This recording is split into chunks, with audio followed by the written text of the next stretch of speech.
সকালে খুব আরাম করে ঘুমোচ্ছিলাম, আর এমন সময় কে যেন ডাকাডাকি শুরু করছে। সীমান্ত, এই সীমান্ত, এবার ঘুম থেকে ওঠ বাবা, আর কত ঘুমাবি? উফ মা, এত সকালে কেন ডাকছো? বাড়িতে কি ডাকাত পড়ছে নাকি? এত সকাল মানে কয়টা বাজে সে খেয়াল কি তোর আছে? কলেজে যাবি না? পরে কিন্তু আমাকে বলতে পারবি না যে আমি তোকে ডাকিনি। কয়টা বাজে? ঘড়ির দিকে তাকা আর দেখ, অলরেডি 8:30 বাজে। উফ মা, তুমি আরো আগে ডাক দিবা না? দিলা তো লেট করিয়ে। তুমি যাও, আমি আসছি। এখন তো সব আমার দোষ। তাড়াতাড়ি আয়, তোর বাবা তোর জন্য ওয়েট করছে নাস্তার টেবিলে। ওকে মা, তুমি যাও, আমি ফ্রেশ হয়ে আসছি। থামো চলে গেছে, আর আমি ফ্রেশ হতে হতে আপনাদের কাছে পরিচয়টা দিয়েই ফেলি। আমি সীমান্ত, বাবা মায়ের একমাত্র ছেলে, আর আমার একটা ছোট বোন আছে, নাম সারা। আর আমার বাবা হলেন দেশের একজন বড় ব্যবসায়ী। এখন এতটুকুই থাক, বাকিটা আপনারা পরে জানতে পারবেন। তো আপনাদের সাথে পরিচয় দিতে দিতে আমি রেডি হয়ে গেছি। গুড মর্নিং আব্বু। Good morning. তো এত দেরি হলো কেন ঘুম থেকে উঠতে? তোমার জন্য সবাই বসে আছে নাস্তা না করে। সরি আব্বু, আসলে কাল রাতে ক্লাসের কিছু অ্যাসাইনমেন্ট করতে গিয়ে একটু রাত হয়ে যায়, তাই একটু দেরি হয়ে গেছে। It's okay. তা তোমার লেখাপড়া কেমন চলছে? খুব ভালো। ওকে, সবাই নাস্তা করা শুরু করো। সবাই এখন নাস্তা করছি। আম্মু, আমাকে একটা কলা দাও তো। না আম্মু, ওকে আর দিও না। দেখো সারাদিন খেয়ে খেয়ে একটা ছোটখাটো হাতি হয়ে গেছে। কি? আমি হাতি? আমি হাতি হলে তুই কি? তুই একটা চলো হস্তি। এই তোরা আবার কি শুরু করলি? এবার থাম আর চুপচাপ নাস্তা কর। দেখো না, তোমার ছেলে আমাকে হাতি বলে। আরে ও তো তোকে রাগানোর জন্য বলে, তাই কেন বুঝিস না? এবার খাবার খা। আসলে আমার খুব আদরের বোন হলো সারা, খুব ভালোবাসি ওকে। সারাও আমাকে খুব ভালোবাসে, বলতে গেলে আমাকে চোখে হারায়। কিন্তু কেন জানি ওকে রাগাতে খুব ভালো লাগে, তাই একটু আধটু জ্বালাই আর কি। আমার খাওয়া শেষ, আমি গেলাম। যা, তোর জন্য তোর নিধি আপু বাইরে গাড়ি নিয়ে দাঁড়িয়ে আছে। এই রে, কাম সারছে। আবার নিধি আপু, যাকে আমি সবচেয়ে বড় ভয় পাই, আবার তার সাথেই যেতে হবে? কি রে, কি ভাবছিস? না মানে, আমি বাইক নিয়ে চলে যাই। তোমাকে না একদিন বললাম তুমি সব সময় নিধির সাথে কলেজে যাবে, আর একদিন বাইকের কথা বলে বাইক তালা মেরে রেখে দেব, আর নিধি যা বলবে সব শুনবে। এখন যাও, কতক্ষণ ধরে দাঁড়িয়ে আছে মেয়েটা। ওর কিছু ভালো লাগে না। কিছু বলবে নাকি তুমি? না আপু, কিছু বলিনি। আচ্ছা যাও তাহলে। এখন নিধি আপুর সম্পর্কে কিছু বলা দরকার। নিধি আপু আমার বড় চাচার একমাত্র মেয়ে, আর চাচা হলো বর্তমান মেয়র। আর তার আপুকে অনেক আদর করে বড় করেছে, না চাইতেই সব কিছু আপুর হাতে এনে রেখে দিয়েছে। আর আপু যা চায় তা যেভাবেই না কেন তা নিজের করেই ছাড়ে। আর আপুর একটা বড় ভাই আছে, নাম নিশাত। সেও এক জননেতা। আপুর কথা বলতে বলতে চলে এসেছি গাড়ির কাছে, এসে দেখি আপু গাড়ির সাথে হেলান দিয়ে মোবাইল টিপছে। গুড মর্নিং আপু। আপু মারলে কেন? আমি কি করছি? এত দেরি হলো কেন তোর আসতে? আর রাত জেগে কি করিস তুই যে সকালে ঘুম থেকে উঠতে পারিস না? রাতে অ্যাসাইনমেন্ট করছিলাম, তাই একটু দেরি হয়েছে উঠতে। অ্যাসাইনমেন্ট করস না কোনো মেয়ের সাথে চ্যাটিং করস? না আপু, সত্যি বলছি। এই যে দেখো অ্যাসাইনমেন্ট, দেখিয়ে দিলাম, না হলে আবার মারতেও পারে। কোনো বিশ্বাস নেই এই মেয়েকে। আচ্ছা গাড়িতে উঠে বস, আর তোর মোবাইল দে আমাকে। এই নাও আপু মোবাইল, দিয়ে দিলাম, না হলে আবার রেগে যাবে। আমি চুপচাপ আপুর সাথে সামনের সিটে বসে আছি, আর আপু এক হাতে গাড়ি ড্রাইভ করছে আর অন্য হাতে মোবাইলে কি যেন চেক করতেছে। আপু এইভাবে গাড়ি চালালে অ্যাক্সিডেন্ট করবে তো। চুপচাপ বসে থাক, কিছু হবে না। কি আর করার, চুপচাপ বসে আছি। কিছুক্ষণ পর আপু মোবাইলটা আমাকে দিয়ে দিল আর বলল, কোনো মেয়ের সাথে ভুলেও কথা বলবি না, আর মোবাইলও চ্যাটিং করবি না। আর আমার কথা যদি না শুনিস তাহলে তোর খবর আছে বলে দিলাম। না আপু, আমি তো এমনি মেয়েদের কাছ থেকে দূরেই আছি। তাই যেন মনে থাকে। কিছুক্ষণ পর আমরা কলেজে চলে আসছি। আমি যখন গাড়ি থেকে নামতে যাব, ঠিক তখনই আপু আমার হাত ধরে কাছে টেনে নিয়ে দুই গালে দুটা কিস করে দিল। আমি অবাক হয়ে আপুকে বললাম, আপু এটা কি করলা? তখন তোকে মারছি আর এখন আদর করে দিলাম। এখন চুপচাপ ক্লাসে যা, আর কোনো মেয়ের দিকে তাকাবি না বলে দিলাম। আমার রাগ সম্পর্কে তুই খুব ভালো জানিস, এখন যা। আমি আর কিছু না বলে ক্লাসের দিকে যেতে লাগলাম। এমন সময় কিসের সাথে জানি ধাক্কায় আমি পড়ে গেলাম। আমি উঠে তাকিয়ে দেখি একটা মেয়ে নিচে পড়ে আছে।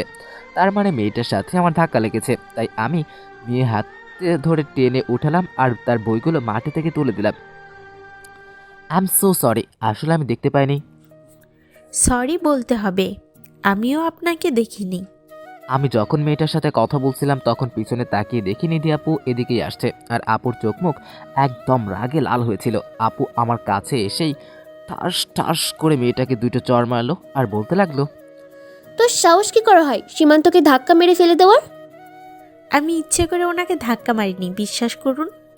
গালে হাত দিয়ে বললো আর চোখ দিয়ে পানি পড়ছে মেয়েটার। তোকে যদি কোনোদিন ওর আশেপাশে দেখি তাহলে তোর কি অবস্থা করব তা তুই কল্পনা করতে পারবি না। এখন চুপচাপ চলে যা। আপুর এই কথা শুনে মেয়েটা মাথা নিচু করে চলে গেল। আর মেয়েটাকে দেখে মনে হয় নতুন, কারণ আগে কখনো কলেজে দেখিনি। এবার আপু আমাকে বলল, মেয়ে মানুষ দেখলেই তোর কথা বলতে মন চাই, চল আমার সাথে আজ, তোকে মজা দেখাবো।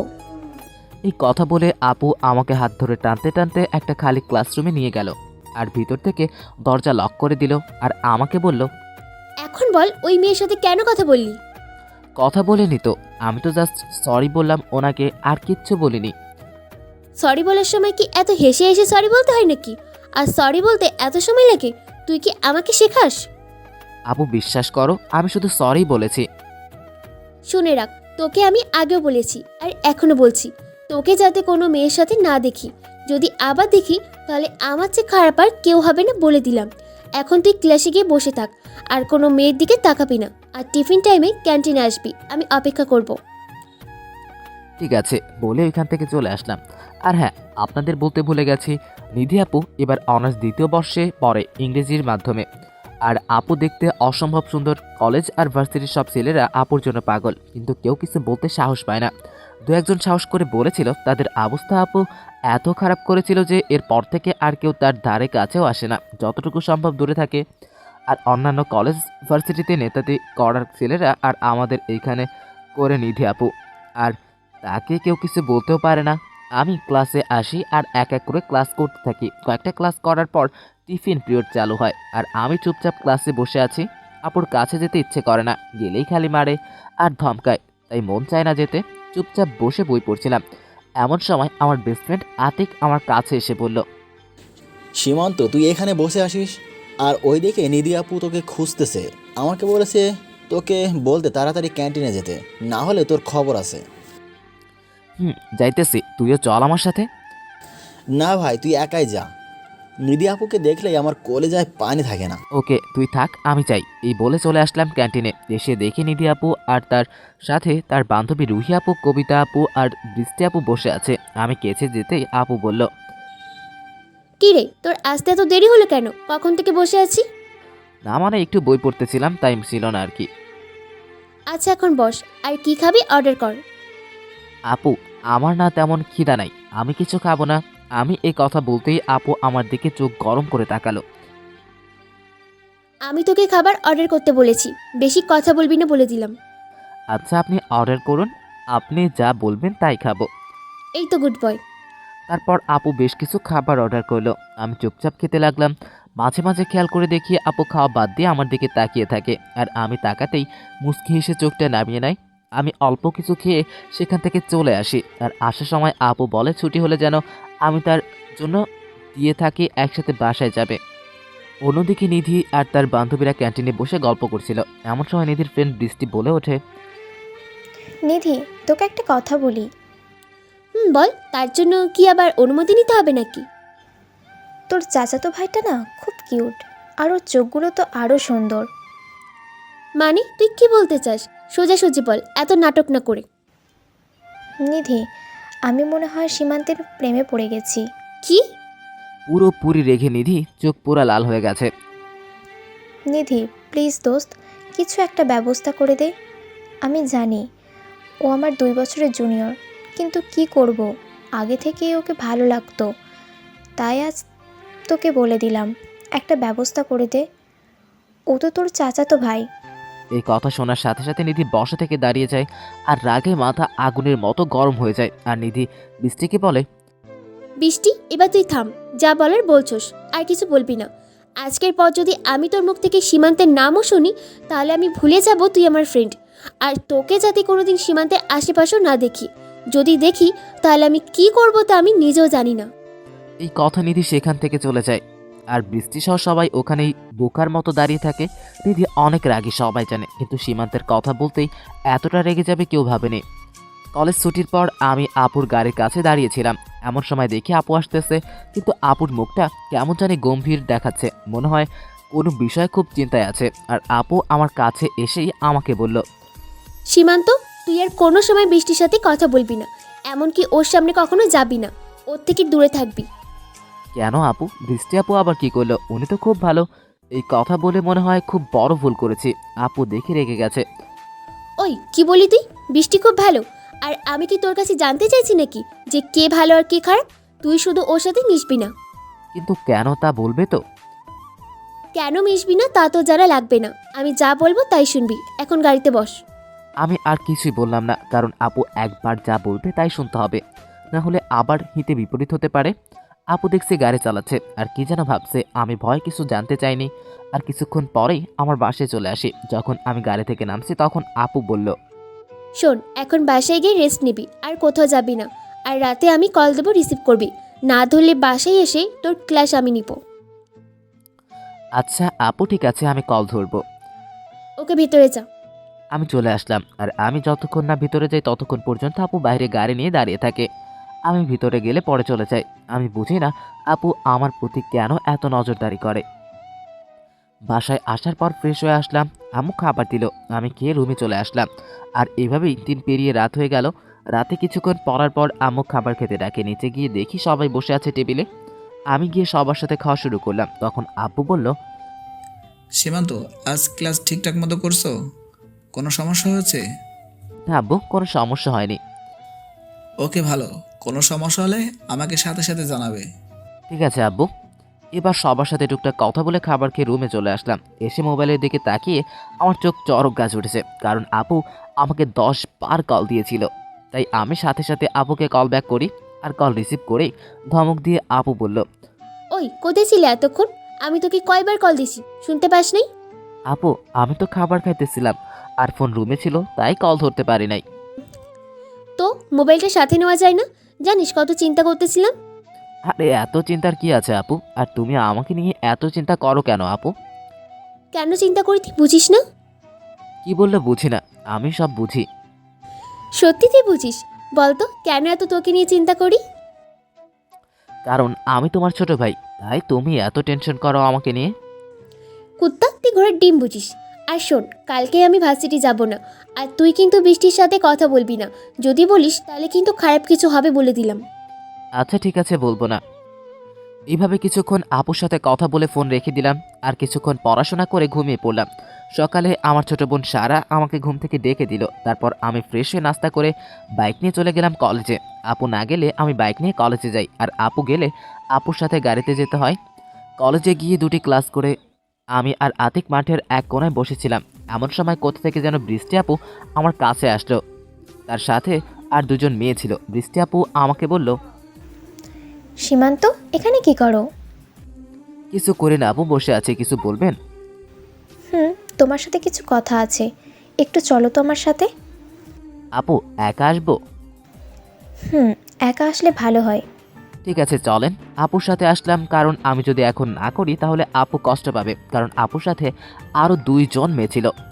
বৃষ্টি আপু আমাকে নিয়ে আমাদের কলেজের পাশে বাগানের কাছে নিয়ে গেল। আর আমাকে বলল, সীমান্ত, তোমাকে আমি কিছু বলতে চাই। বলেন কি বলবেন? তোমার নিধি আপু তোমাকে কিছু বলে নাই? না, আমাকে কিছু বলে নাই আপু। আসলে আমি তোমাকে এখন যা বলবো জানি না তুমি কি মনে করবে, তবুও বলতে হবে, না হলে আমি আর থাকতে পারবো না। বলেন, আমি কিছু মনে করব না। আমার এই কথা বলার পর বৃষ্টি আপু যা বললো তা শোনার জন্য আমি মোটেও তৈরি ছিলাম না। আপু বলল, সীমান্ত, আমি তোমাকে ভালোবাসি। I love you Simanta, I love you so much. আরে এই কথা বলার সাথে সাথে আপু আমাকে জড়িয়ে ধরে। আমি তো কিছুক্ষণের জন্য বোকা হয়ে গেলাম, কারণ আমি কখনো ভাবতেও পারিনি যে বৃষ্টি আপু আমাকে এগুলো বলবে। তখন আমি আপুকে বললাম, আপু আপনি এগুলা কি বলছেন? আপনার মাথা ঠিক আছে? আপুর কাছ থেকে নিজেকে সারিয়ে নিয়ে বললাম কথাটা। হ্যাঁ, আমার মাথা সম্পূর্ণ ঠিক আছে, আর আমি যা বলছি একদম ঠান্ডা মাথায় ভেবে চিনতে বলছি। আমি তোমাকে মন থেকে ভালোবাসি সীমান্ত, প্লিজ আমায় ফিরিয়ে দিও না। এই কথা বলে আমাকে আবার জড়িয়ে ধরে বৃষ্টি। এবার আমি আবার তার কাছ থেকে নিজেকে ছাড়িয়ে নিলাম আর বৃষ্টি আপুকে বললাম, প্লিজ আপু, বোঝার চেষ্টা করেন, এটা কখনো হয় না। আপনি আমার বড় হন, তাই আপনাকে আমি সবসময় আপুর মতো সম্মান করেছি। আপনাকে আমি ওই ব্যাপারে কখনো ভাবিনি, আর ভাবতেও পারবো না। সরি আপু, আমাকে মাফ করবেন। ভাবনি তো কি হয়েছে, এখন থেকে ভাববে আমাকে নিয়ে। আর আপু কি, আমি কি তোমার নিজের আপন বল নাকি যে আমার সাথে প্রেম করা যাবে না? প্লিজ আপু, আমাকে জোর করবেন না। আমি পারবো না কোনো সম্পর্কে জড়াতে, আমার এসব ভালো লাগে না। সীমান্ত, তোমাকে আমার অনেক আগে থেকে ভালো লাগতো, আর এই ভালো লাগা এখন বিন্দু বিন্দু জমে ভালোবাসায় পরিণত হয়েছে। আমি তোমাকে অনেক ভালোবাসবো সীমান্ত, কখনো কোনো কষ্ট পেতে দিব না। প্লিজ আমাকে ফিরিয়ে দিও না। আমি আর কিছু না বলে সেখান থেকে চলে আসি। আর আসার সময় বৃষ্টি আপু পিছনে বলে যে, সীমান্ত, সীমান্ত, আমি তোমার অপেক্ষায় থাকবো। সেখান থেকে কলেজে এসে দেখি আতিক এখনো আগের জায়গায় বসে আছে। আর আমি যাওয়ার পর আমাকে বলে, কিরে বেটা, কোথায় গিয়েছিলি? বৃষ্টি আপুর সাথে? কোথায় আবার যাব, এই তো সামনে গিয়েছিলাম। তো আপু জানি তোকে কি বলবে বলে নিয়ে গেল, তা কি বললো? আর তোর মুখ এমন দেখাচ্ছে কেন? কোথায় কেমন দেখাচ্ছে, আমি তো ঠিকই আছি। আপু কি বললো তা বল। আরে তেমন কিছু বলি নাই, আজ যে নিধি আপু আসে নাই সেই ব্যাপারে জানতে চাইলো আর কি। ওর কাছে সত্যিটা বলা আর নিজের পায়ে কুড়াল মারা সমান কথা। সারা কলেজে কোনো টেলিভিশন ছাড়াই সরাসরি সম্প্রচার করে দিবে ব্যাটা, তাই সত্যি না বলাই ভালো। এটা তো আমার সামনেই বলতে পারতো, দূরে নিয়ে যাওয়া লাগে নাকি? আরে বুঝিস না, মেয়ে মানুষ এমনই, সবার সামনে সব কথা বলে না। আচ্ছা চল ক্লাসে যাই।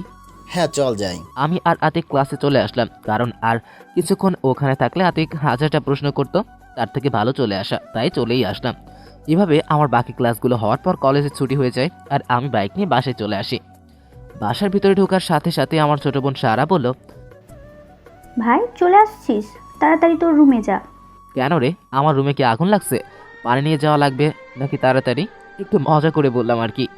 নিধি আপু আসছে আর তোর রুমে বসে আছে, আমাকে বলছে তুই আসলে বলতে তাড়াতাড়ি যাতে রুমে যাও। নিধি আপু কথা শুনে আমার এখন দম যায় যায় অবস্থা। আপু যদি জানতে পারে যে আমি বৃষ্টি আপুর সাথে কথা বলছি আর আপু আমাকে জড়িয়ে ধরছে, তাহলে আমাকে কি করবে এক আল্লাহই ভালো জানে। তাই মনে মনে দোয়া দরুদ পড়ে আমার রুমের সামনে আসলাম। এসে দেখে আপু আমার রুমের দেওয়ালে টানানো আমার ছবিটার দিকে তাকিয়ে আছে। আমি বুকে সাহস নিয়ে আপুকে বললাম, আরে আপু, আপনি কখন আসলেন? মুখে একটু হাসির ভাব নিয়ে বললাম, কিন্তু ভয়ে ভিতরটা কুকড়ে যাচ্ছে ভাই। আজ কলেজে কি করছোস? মনে মনে যা ভাবলাম তাই হলো। আপু মনে হয় জেনে গেছে, কিন্তু কেমনে জানলো আল্লাহ জানে। আমিও কিছু না জানার ভনিতা করে বললাম, আমি তো কিছু করি নাই আপু, কেন, কি হয়েছে? তুই আজ বৃষ্টির সাথে কথা বলছোস? না আপু, আমি কথা বলি নাই। কথা বলস না তাহলে এগুলো কি দেখ? এই কথা বলে আপু তার ফোনটা আমার দিকে এগিয়ে দিল। আর তার ফোনের দিকে তাকিয়ে আমার চোখ চড়ক গাছে ওঠার মতো অবস্থা, কারণ আমার আর বৃষ্টি আপুর ছবি তার ফোনে। এমনকি বৃষ্টি আপু যে আমাকে জড়িয়ে ধরেছে তার ছবিও আছে। আমি তো ভয়ে চুপ করে আছি, না জানি আজ আমার কি হাল করে। তখন আপু আবার বলল, কি হলো, কথা বল, চুপ করে আছিস কেন? আমি আবার চুপচাপ। কি বলবো ভাই, আমার এখন কলিজার পানি শুকিয়ে মরুভূমি হয়ে গেছে। তখন আপু আবার বলল, তুই কি ভাবছিস আজ আমি তোর সাথে যাইনি বলে তোর কোনো খবর আমি রাখবো না? আমি তোর সব খবর রাখি। আমি তোর সাথে থাকি আর না থাকি, তুই আমার চোখে আড়াল কখনো হতে পারবি না। এখন সত্যি করে বল, বৃষ্টি কেন তোকে জড়িয়ে ধরেছে? না হলে আমি এখন কি করব তুই ভাবতেও পারবি না। আমি নিধি আপুর রাগে ভয়ঙ্কর চেহারা দেখে সব সত্যি কথা বলেই দিলাম।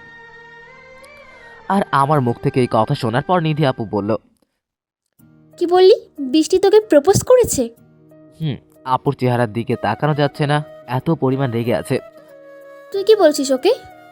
আমি না করে দিছি আর বলছি আমি কোনো সম্পর্কে জড়াতে চাই না।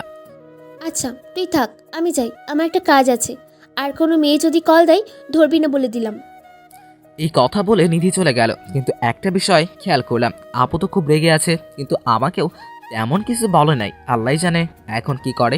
অন্যদিকে নিধি শুধু ভাবছে আমি বৃষ্টিকে না করার পরেও ওর সাহস হলো কিভাবে সীমান্তকে প্রপোজ করার। আবার বৃষ্টি ওকে জড়িয়ে ধরছে, আমার জিনিসে হাত দেওয়ার মজা ওকে বোঝাবো আজ। এইসব ভেবে নিধি বৃষ্টিকে কল দেয়। হ্যালো বৃষ্টি, কোথায় তুই? আমি তো বাসায়। কেন, কিছু বলবি? বলবো। তোদের বাসার পেছনে মাঠে আয়, আমি দাঁড়িয়ে আছি। আজ ক্লাসের পড়াগুলো জানতে হবে। ওকে, তুই 5 মিনিট দাঁড়া, আসতেছি।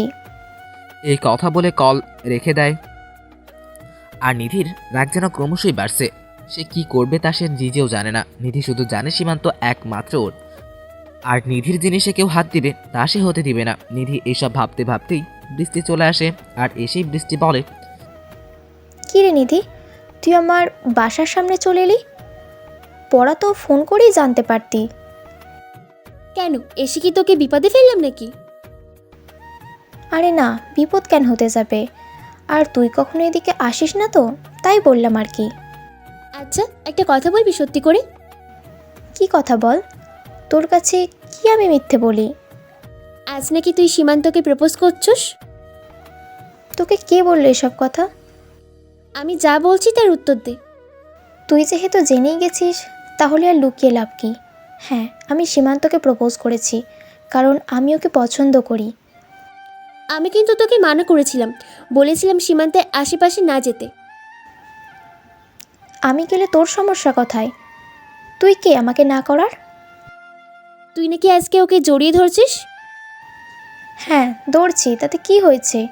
এই কথা বলার সাথে সাথে নিধি বৃষ্টিকে চর মারতে থাকে আর বলতে থাকে, বলেছিলি না সমস্যা কোথায়, এই দেখ কোথায় সমস্যা।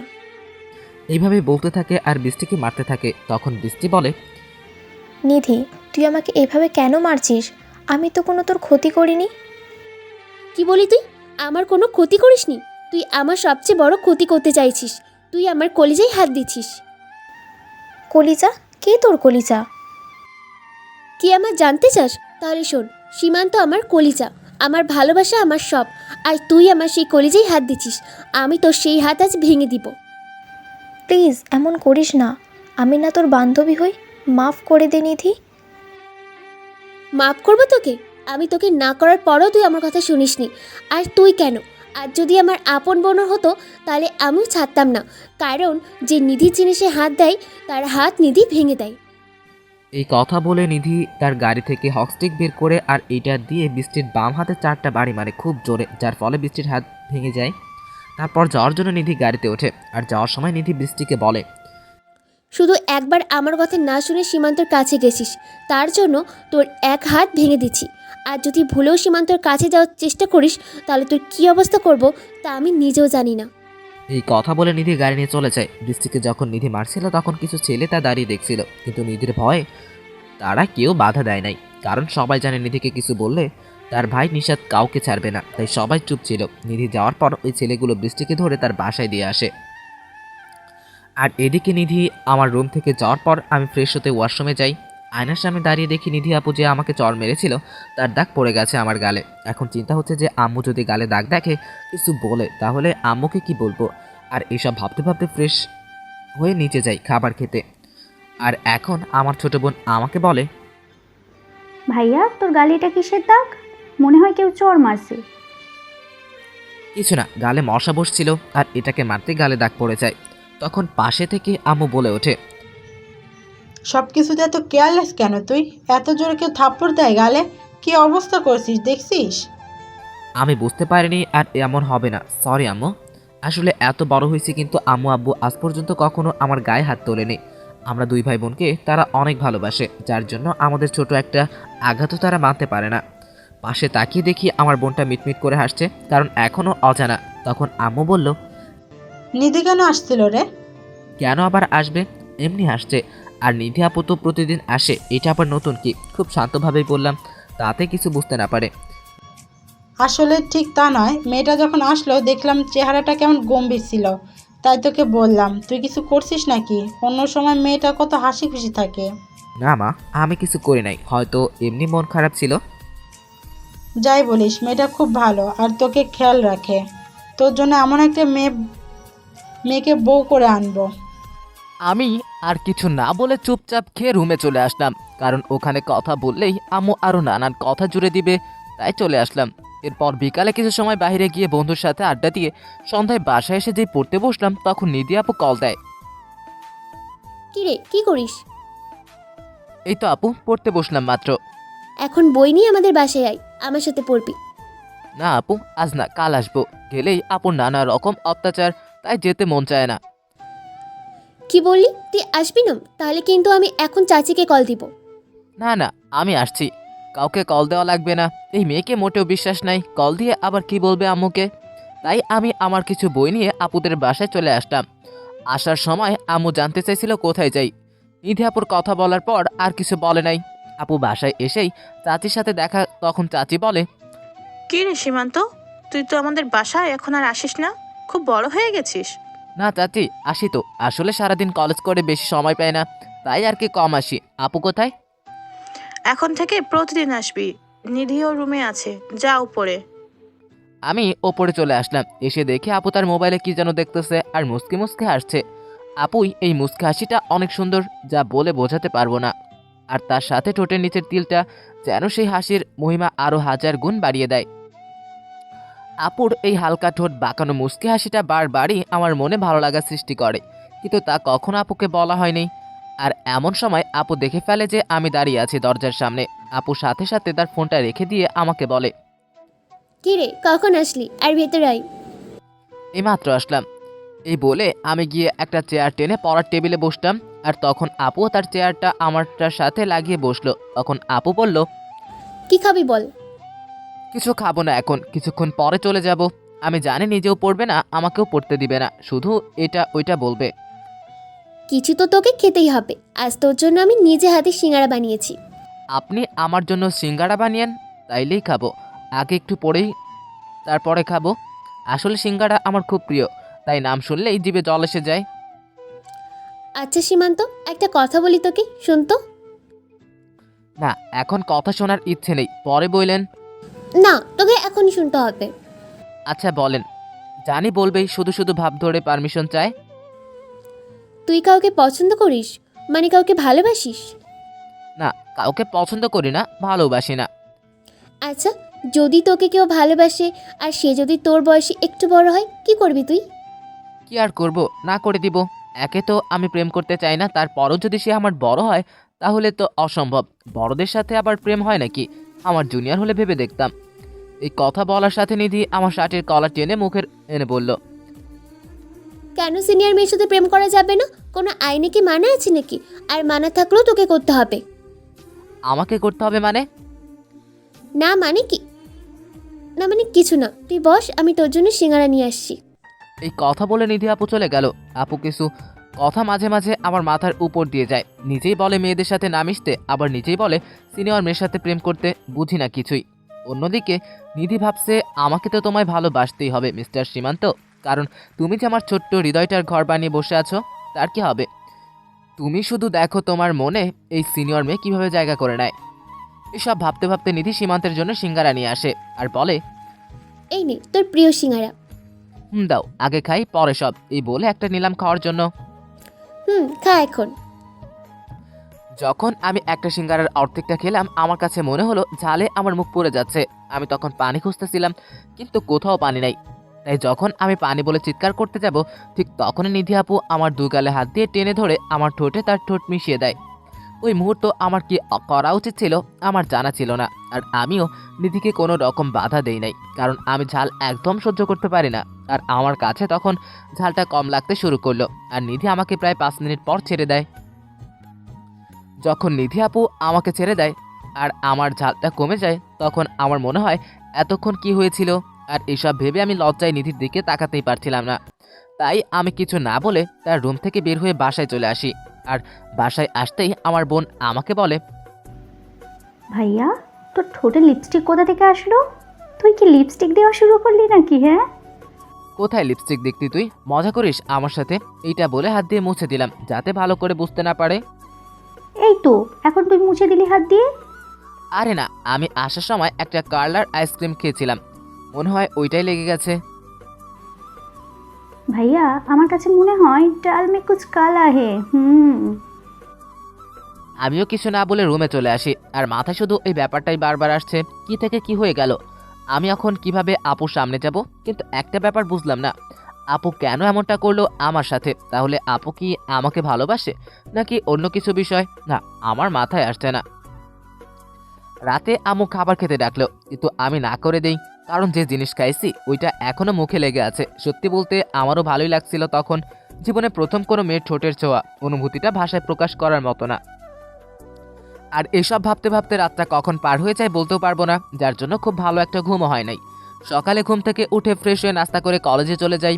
আজ আর আপুর জন্য আমি দাঁড়িয়ে থাকিনি, একটু আগেই কলেজে চলে আসি। অন্যদিকে নিধি মনে মনে অনেক খুশি, কারণ তার মনের মানুষকে একটু হলেও আপন করে নিতে পারছে। আর এখন যেন সে আরও পাগল হয়ে গেছে সীমান্তকে কাছে পেতে, আপন করে পেতে, সারা জীবনের জন্য। নিধি এখন নিজেই নিজের সাথে বলছে, না আর না, অনেক অপেক্ষা করছি, কিন্তু আর না, এখন আমাকে যেভাবেই হোক আপন করে নিব সীমান্তকে। কিন্তু তুই একটা মাথা মোটা আস্তা একটা গাধা, তোকে আমি এত ভালোবাসি, কিন্তু তুই একটুও বুঝিস না, আর কথায় কথায় শুধু আপু আপু করিস। কেন, অন্য কিছু বলা যায় না? আরেকবার আপু বলে দেখিস, তোর মুখ ভেঙে দিব, হনুমান একটা। নিধি যখন নিজেই নিজের সাথে এইসব বলেছিল, তখন নিধির মা এসে শুনে ফেলে। আর তখন তিনি বললেন, কি রে মা, কাকে তুই মুখ ভেঙে দিবি? আর কাকেই বা হনুমান আর কত কিছু বলে গালি দিচ্ছিস? নিধি তখন তার মাকে দেখে চমকে যায়, আর সাথে সাথে তার মাকে জড়িয়ে ধরে তার পাশে বসিয়ে মায়ের কোলে মাথা রেখে শুয়ে পড়ে। আর তার মাকে বলে, আচ্ছা একটা গাধা, ওকেই গালি দিচ্ছি। তা গাধাটাকে আমাকে বলা যাবে না? তুমি আমার দুনিয়ার বেস্ট মা, তোমার কাছে বলবো না তো কার কাছে বলবো? তাহলে বল, আমি একটু শুনি। আচ্ছা মা, আমি যদি কাউকে পছন্দ করি তাহলে কি তোমরা তাকে মেনে নেবে?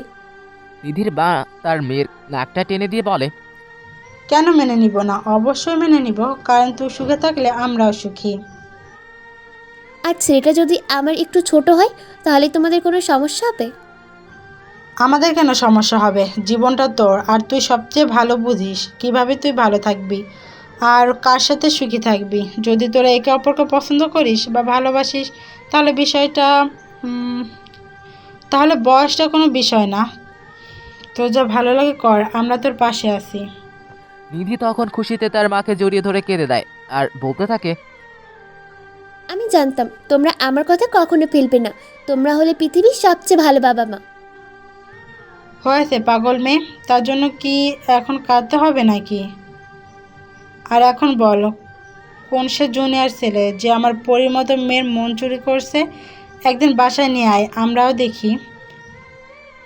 এখন না, পরে আমি নিয়ে আসবো। আর কয়েকটা দিন অপেক্ষা করো, দেখবে তোমাদের জামাইকে তোমাদের সামনে এনে দাঁড় করাবো। আচ্ছা নিয়ে আসিস। আজ তুই ভার্সিটি যাবি না? না, আজকে যাব না। আচ্ছা নিচে আয়, খেয়ে যা। এই কথা বলে নিধির মা চলে যায়। আর নিধি তো খুশিতে বাঁচে না যে সে যাকে ভালোবাসে তার পরিবার তাকেই মেনে নিবে। আর এদিকে আমি কলেজে এসে বন্ধুদের সাথে আড্ডা দিয়ে ক্লাস করতে থাকি। কিন্তু আজ নিধি আপু আর বৃষ্টি আপু দুজনের কেউ আসে নাই। বৃষ্টি আপু তো বলল আমার জন্য অপেক্ষা করবে, আর একদিন পরেই তার কোনো খবর নাই। এভাবেই ক্লাস শেষ করে বাসায় চলে যাই। বাসায় এসে খাওয়া আর সবার সাথে গল্প করে দিনটা পার করে দিলাম। কিন্তু মজার ব্যাপার হলো, আজ নিধি একবারও আমাকে কল দিল না। অন্যদিন একসাথে কলেজে যায়, আবার বাসায় আসে, রাতেও কল দেয়, কিন্তু আজ তার কিছুই করলো না। বেশ অবাক লাগলো বিষয়টা। পরের দিনও আমি আপু আমার বাসার আগেই আমি একা কলেজে চলে যাই। আর আমি কলেজে আসতেই দেখি বৃষ্টি আপু মাঠের এক কোণে দাঁড়িয়ে আছে, আর তার হাত ব্যান্ডেজ করা। আর ঠিক তখন বৃষ্টি আমাকে দেখে ফেলে, আর কাছে এসে বৃষ্টি বলল, সীমান্ত, তুমি আমার সাথে এত বড় মিথ্যে কথা কেন বললে? আমি আপনার সাথে কি মিথ্যা বললাম? বেশ অবাক হয়ে বললাম, ওই দিন তুমি কেন বললে যে তুমি কোনোদিন প্রেম করবে না? তোমার কারো সাথে কোনো সম্পর্ক নাই? এখানে মিথ্যার কি হলো? যা সত্যি আমি তো তাই বললাম। আমার কোনো সম্পর্ক নাই, আর কোনো সম্পর্কে জড়াবো না। মিথ্যে কথা। তোমার আর নিধির মাঝে সম্পর্ক আছে। আমি তো বৃষ্টির কথা শুনে মনে হয় আকাশ থেকে পড়লাম। এ বলে কি, আমার নাকি সম্পর্ক আছে, তাও আবার ওই গুন্ডি নিধির সাথে। তখন আমি বললাম, কি সব আবোল তাবোল বলতেছেন আপনি? মাথা ঠিক আছে তো আপনার? আমার কেন নিধি আপুর সাথে সম্পর্ক থাকবে? উনি আমার আপু হয়, এর বেশি আর কিছু না। আপনাকে এসব কে বলেছে? আমি কোনো আবোল তাবোল বলছি না সীমান্ত, যা বলছি ঠিক বলছি। নিধি আমার কাছে নিজে বলেছে তোমাদের সম্পর্কের কথা। তুমি নাকি নিধির কলিজা, আর তার জন্য দেখো আমার কি অবস্থা করেছে নিধি। আমি যেন অবাকের পর অবাক হচ্ছি বৃষ্টির কথা শুনে। নিধি আপু আর আমার মাঝে সম্পর্ক আছে, কিন্তু আমি নিজেই জানি না। আর নিধি আপু নিজে বলেছে এই কথা, কিন্তু এসব কিভাবে সম্ভব? আপু তো কোনো দিনও আমাকে বলে নাই সে আমাকে ভালোবাসে। আমি এইসব ভাবছিলাম, তখন বৃষ্টি আবার বলল, আজ শুধু তোমার জন্য আমার এত বড় ক্ষতি হলো। তুমি যদি আমাকে বলতে তোমাদের মাঝে সম্পর্ক আছে, তাহলে কি আমি তোমাকে এসব বলতাম? আর শুধু তোমার জন্য নিধি আমার এই অবস্থা করেছে। আমার জন্য করছে মানে? আর কি করছে নিধি আপু আপনাকে? তুমি দেখতে পাচ্ছ না কি করেছে? ওই দিন যে আমি তোমাকে প্রপোজ করেছিলাম আর জড়িয়ে ধরেছিলাম, এটা নিধি জেনে যায়। আর সে আমাকে বাসা থেকে বের করে মাঠে নিয়ে সবার সামনে আমাকে মারে। এমনি আমার একটা হাত পর্যন্ত ভেঙে দেয়। কি, নিধি আপু আপনাকে এইভাবে মারছে? হ্যাঁ, নিধি আমাকে এইভাবে মেরেছে। আরও বলেছে আমাকে আবার তোমার পাশে দেখলে তাহলে নাকি তার চাইতেও খারাপ কিছু করবে। এখন আমার কাছে সত্যি খারাপ লাগছে বৃষ্টির কথা শুনে, আর সাথে রাগও হচ্ছে। অনেক নিধি আপুর উপর মানুষ এতটা ভয়ঙ্কর কিভাবে হতে পারে? একটা মেয়ে হয়ে আর একটা মেয়েকে এভাবে কেউ মারতে পারে নাকি? তখন আমি বললাম, আপু, আমি আপনার কাছে খুবই দুঃখিত যে আমার জন্য আপনার আজ এই অবস্থা। আর আপনাকে কিছুই করতে পারবো না নিধি, আমি তাকে দেখে নিব। এইভাবে আরও কিছুক্ষণ কথা হলো বৃষ্টির সাথে। তারপর তার কাছে ক্ষমা চেয়ে তাকে বিদায় দিলাম। বৃষ্টি আপু চলে যাওয়ার কিছুক্ষণ পরে নিধি আপু গাড়ি নিয়ে কলেজে আসে আর গাড়ি থেকে নেমে আমার কাছে আসতে থাকে, কিন্তু মুখ দেখে মনে হচ্ছে আজ খুব খুশিতে আছে। হাসি যে মুখ থেকে সরছেই না। আমি তাকে দেখেই ক্লাসের দিকে চলে যেতে লাগলাম। তখনই নিধি পিছন থেকে বলল, সীমান্ত, কোথায় যাস? দাঁড়া বলছি, তোর সাথে আমার কিছু কথা আছে, দাঁড়া। কিন্তু আমি তাকে কিছু না বলে চলে আসি। ক্লাসের সামনে এসে একবার পিছন ফিরে দেখি নিধি আপু আগের জায়গায় দাঁড়িয়ে আছে, কিন্তু মুখের সেই হাসিটা আর নেই, কেমন জানি মলিন হয়ে আছে। মনে হয় আমার কাছে সে এইটা আশা করে নাই। অন্যদিকে নিধি ভাবছে আজ সীমান্তের কি হলো? ও তো কখনো এমন করে না, আমি যাই বলি তাই করতো, কিন্তু আজ আমি ডাকলাম তাও শুনলো না। ওর এত বড় সাহস হলো কি করে? ওকে পরে দেখে নিব, এই কথা বলে নিধিও ক্লাসে চলে যায়। আমি ক্লাসে এসে আর ক্লাস থেকে বাইরে বের হয়নি। নিধি আপু মনে আমাকে অনেক খুঁজতেছে, কিন্তু আমার এখন আর তার সামনে যেতে ইচ্ছা করছে না, তাই ক্লাসে বসে আছি। আর এভাবেই একের পর এক ক্লাস করতে করতে টিফিন টাইম হয়ে যায়। তখন আমার এক ফ্রেন্ড বলে নিধি আপু নাকি আমাকে খুঁজতেছে, তাকে বলছে আমাকে যাতে ক্যান্টিনে যেতে বলি। আমি যাব না বলে চুপচাপ বসে রইলাম। এভাবে প্রায় 10 মিনিট যেতে না যেতেই কোথা থেকে যেন নিধি আপু আমার সামনে এসে দাঁড়ায়, আর তাকে দেখে মনে হচ্ছে খুব রেগে আছে। আমি কিছু বলার আগেই আমার হাত ধরে টেনে ক্যান্টিনে নিয়ে যায় আর বলে, কি রে, কি হয়েছে তোর? সকাল থেকে দেখছি আমার সাথে কথা বলছিস না, আমাকে এড়িয়ে চলছিস। আমি ডাকলাম তাও আমার ডাক কোনো সাড়া দিলি না। কি হয়েছে, সমস্যা কি তোর, বল। তাতে আপনার কি? আমি যার সাথে ইচ্ছা কথা বলবো, যার সাথে ইচ্ছা বলবো না। আপনি বলার কি? আমার আপনার সাথে কথা বলার ইচ্ছা নাই, তাই বলি নাই। বুকে অনেক সাহস নিয়ে কথাটা বললাম। জানি না কি হয় যে রাগী মেয়ে। আমার কথা শোনার সাথে সাথে নিধি আপু আমার গলা চেপে ধরলো আর চিৎকার করে বলল, তোর সাহস কি করে হয় আমার সাথে এভাবে কথা বলে? আর কি বলি তুই? যার সাথে ইচ্ছা কথা বলবি? বলে দেখা, তোর মুখ আমি ভেঙে দিব। তুই শুধু আমার সাথে কথা বলবি, আর কারোর সাথে না। আমি আর আপনার কোনো কথাই শুনবো না। আপনি আমার জন্য কেন বৃষ্টি আপুকে মারলেন? তার হাত কেন ভাঙলেন? আজ আপনার জন্য বৃষ্টি আপুর কাছে আমাকে ছোট হতে হয়েছে, কথা শুনতে হয়েছে তার কাছ থেকে। আমি কথাগুলো নিচের দিকে তাকিয়ে বললাম। কথাগুলো বলে আমি আপুর দিকে তাকিয়ে নিচেই ভয় পেয়ে যাই। রাগে আপুর চেহারা আগুনের মতো লাল হয়ে গেছে। তখন আপু বলল, বৃষ্টি তোর কাছে আবার এসেছিল? ওর সাহস হলো কি করে তোর কাছে আসার? তাতে আপনার সমস্যা কোথায়? আমার কাছে বৃষ্টি আপু আসুক আর যেই আসুক, আপনি বাধা দেওয়ার কে? আর বৃষ্টি আপু যদি আমাকে ভালোবাসে তাহলে আপনি কেন এমন করছেন? এই কথাটা বলার সাথে সাথে নিধি আমার মুখ চেপে ধরে আর বলে, আমি ছাড়া তোকে যদি কেউ ভালোবাসার কথা চিন্তা করে, তাকে আমি কি করব তা কেউ কল্পনা করতে পারবে না। তোকে আজ ভেবেছিলাম সবার সামনে সুন্দর করে প্রপোজ করব, কিন্তু তুই আর তা হতে দিলি না। আমি না করার পরও বৃষ্টির সাথে কথা বলছিস, আবার বলিস যে কেউ তোকে ভালোবাসতে পারবে। আর আমি বলার কে? এখন কান খুলে শুনে রাখ, আমি তোকে ভালোবাসি। শুধু ভালোবাসি বলে ভুল হবে, আমার জীবনের চাইতে বেশি ভালোবাসি। তুই শুধু আমার, আর আমার মানে শুধুই আমার। এই কথা বলে নিধি আমাকে খুব শক্ত করে জড়িয়ে ধরে, আর এত শক্ত করে জড়িয়ে ধরে যে আমার শ্বাস নিতেও কষ্ট হচ্ছিল। শরীরে এত শক্তি কোথায় থেকে পায় এই মেয়ে আল্লাহই জানে। তখন আমি খুব কষ্ট করে নিধির কাছ থেকে নিজেকে ছাড়িয়ে বলি, আপু, আপনি কি বলেছেন একবার ভেবে দেখেছেন? আপনি আমার আপু হন, আর আমি আপনাকে সেই হিসেবেই সম্মান করি। আমি আপনার কথা মানতে পারবো না। আমি যা বলছি ঠিক বলছি। আমি তোকে ভালোবাসি, এটা আমার শেষ কথা। আমি জানি আমি তোর একটু বড়, কিন্তু তাতে আমার কোনো সমস্যা নেই। আর আমাকে কে কী বললো তাতে আমার কিছু আসে যায় না। আর তোর যদি কোনো সমস্যা থেকেও থাকে তাহলে কিছু করার নেই, নিজেকে সামলে নে। আমি বুড়ি হলেও তোকেই আমাকে বিয়ে করতে হবে।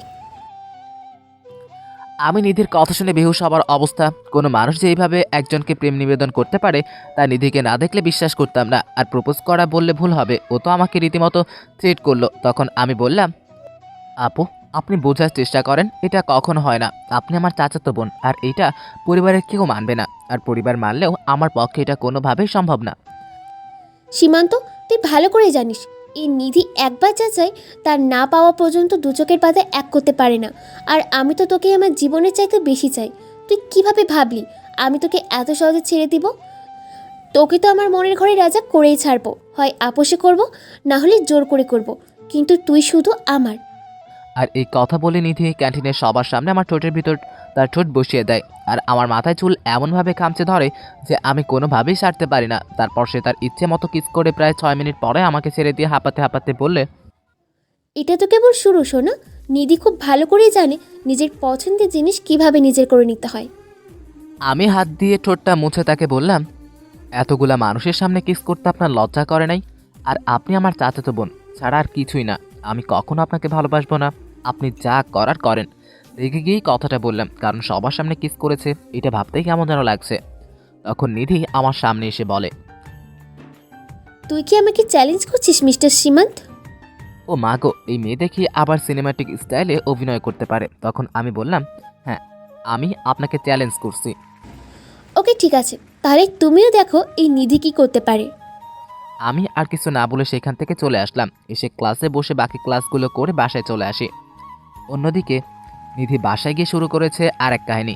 নিধি বাসার ভিতর গিয়েই শুরু করেছে চিৎকার চেঁচামেচি। তার চিৎকার শুনে নিধির বাবা মা ভাই সহ সবাই একে একে হাজির। তখন নিধির বাবা বলে, কি রে মা, কি হয়েছে তোর? এভাবে চিৎকার কেন করছিস?